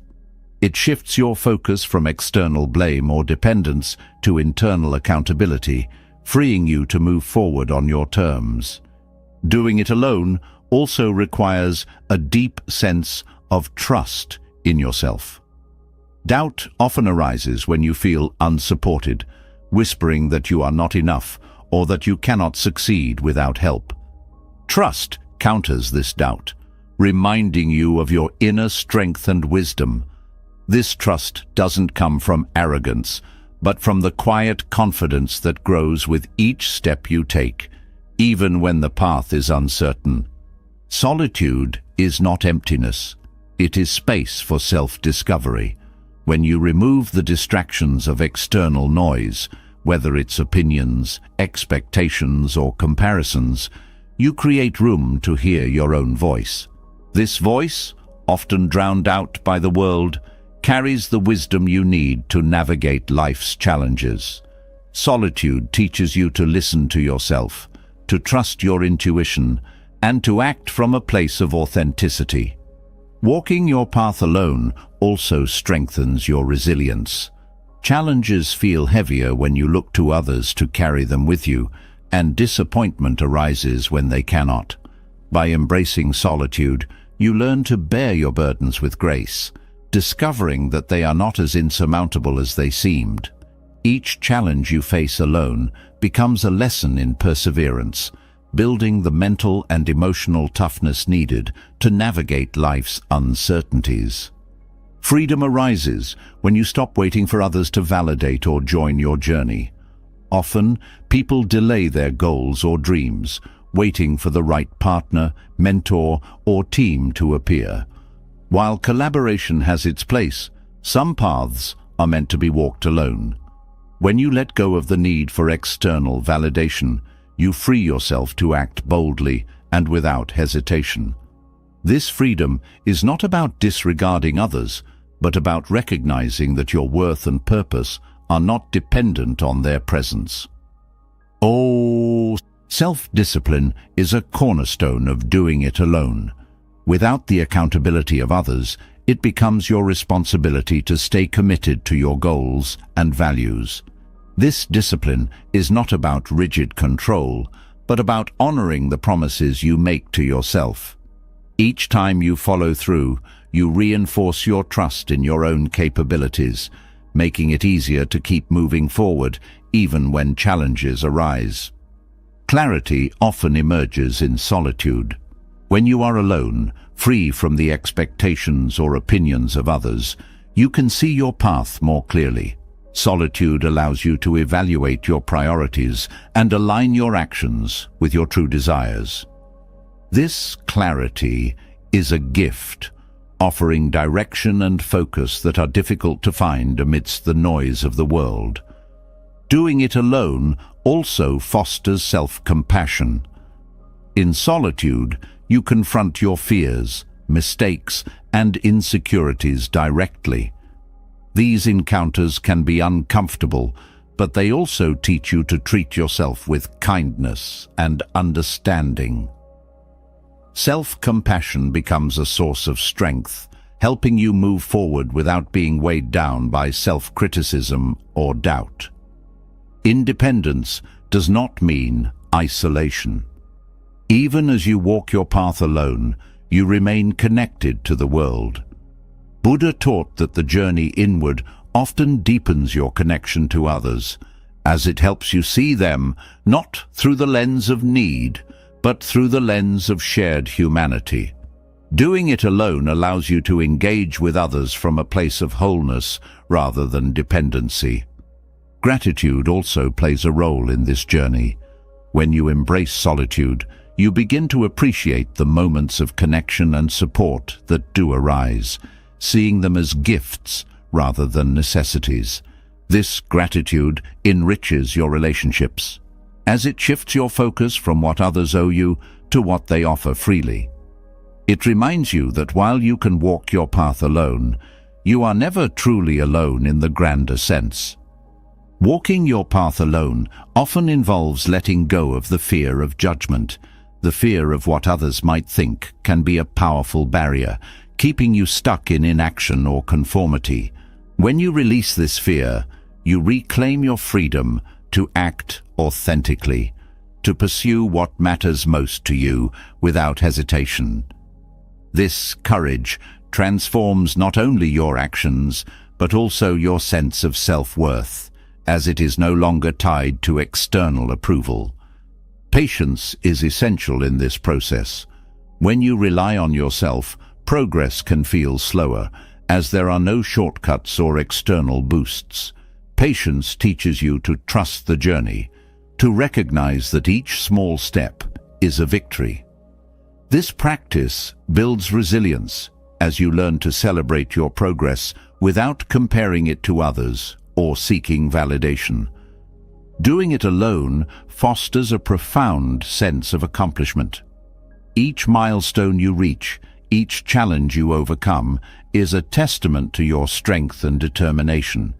This sense of accomplishment is not about pride, but about self-respect, a quiet acknowledgement of your ability to persevere and grow. Walking your path alone teaches self-reliance, clarity, and the power of trusting your inner strength. Yet, even with this independence, the mind often struggles with the pull of the past and the tug of the future. Regret over what was and worry about what could be create an invisible weight that drags you from the freedom of the present. Living fully in the here and now offers the ultimate antidote to this mental tug-of-war, providing a profound sense of peace, clarity, and fulfillment that no amount of overthinking can deliver. The present moment is the only reality, yet it is often overlooked. The mind races, filling itself with memories that cannot be changed, or crafting scenarios of what may come, none of which exist except as thoughts. This mental activity drains energy and creates unnecessary anxiety, as your attention is split between two places you cannot control, the past and the future. By focusing on the present, you reclaim that energy, grounding yourself in what is real and within reach.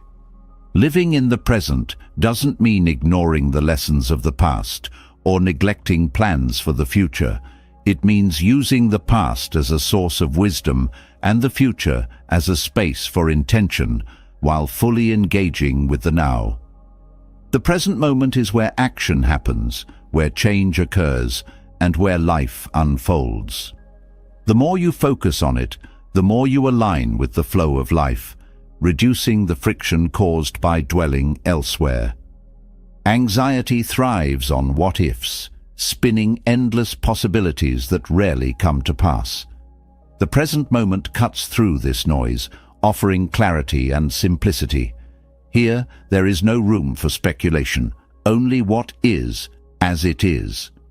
By fully embracing the now, you stop feeding the cycle of worry, allowing your mind to rest.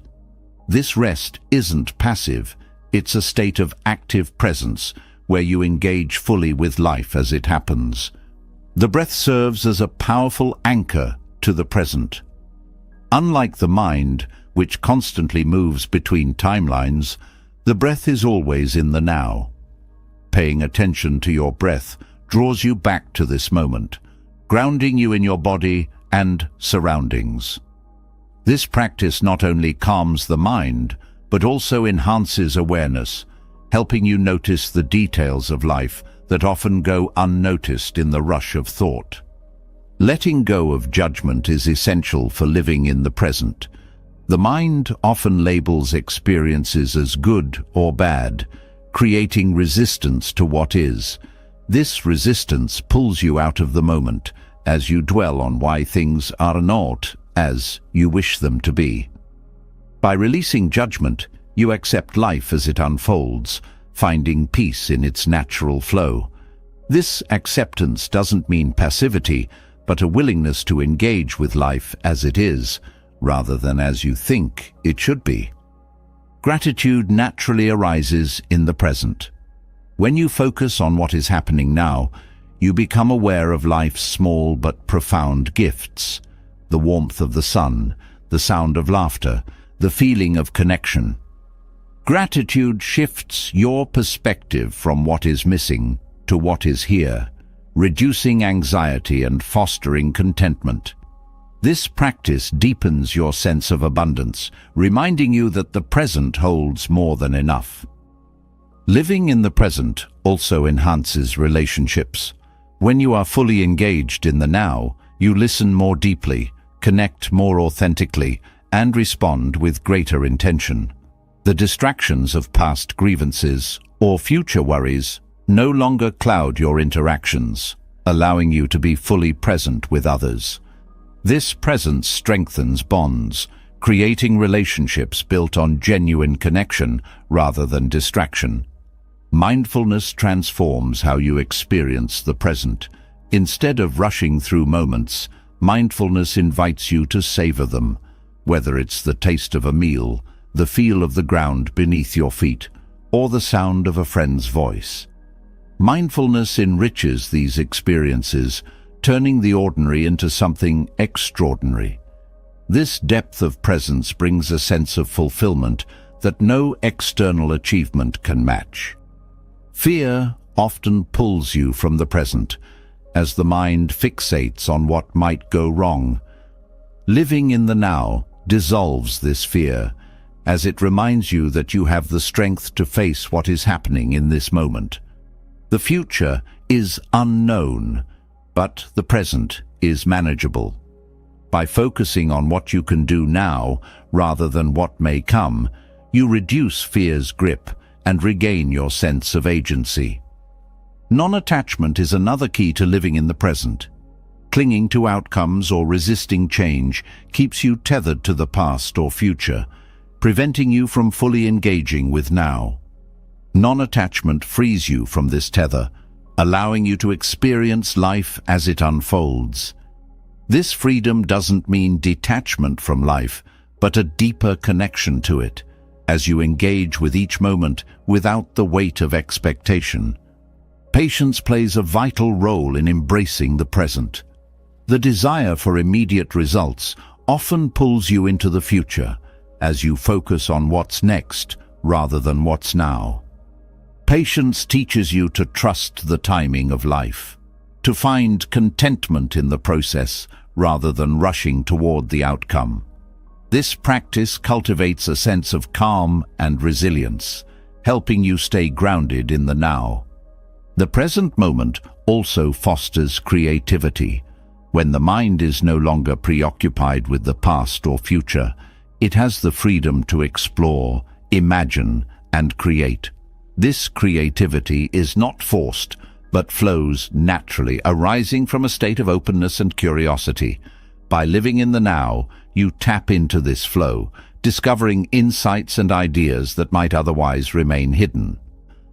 Compassion deepens in the present. When you're fully here, you see yourself and others more clearly, without the distortions of past judgments or future fears. This clarity allows you to approach life with kindness and understanding, creating a sense of harmony within and around you. Compassion becomes not just an action, but a way of being, rooted in the awareness of life's shared humanity. Living in the present is a practice, not a destination. It requires constant attention and intention, as the mind will always try to pull you elsewhere. Each time you bring yourself back to now, you strengthen this practice, building a foundation of peace and clarity that grows over time. This effort is not about perfection, but about presence, a willingness to engage with life as it is. The beauty of the present moment is that it holds everything you need. Peace, joy, understanding, and growth are not things to be found elsewhere. They are here, waiting for you to notice them. By living in the now, you free yourself from the burdens of regret and worry, creating space for a life that is rich, meaningful, and deeply fulfilling. Anxiety loses its power when you embrace the timeless wisdom of Buddhism, which invites you to see fear for what it truly is, an illusion of the mind. By living in the present, letting go of attachments, and understanding the impermanence of all things, you create a foundation of inner peace. Fear no longer controls you when you face it with patience, compassion, and a deep trust in life's unfolding. These lessons are not just teachings. They are tools to reshape how you experience the world, offering freedom from the weight of worry and opening the door to a life of clarity and purpose. If these lessons resonated with you,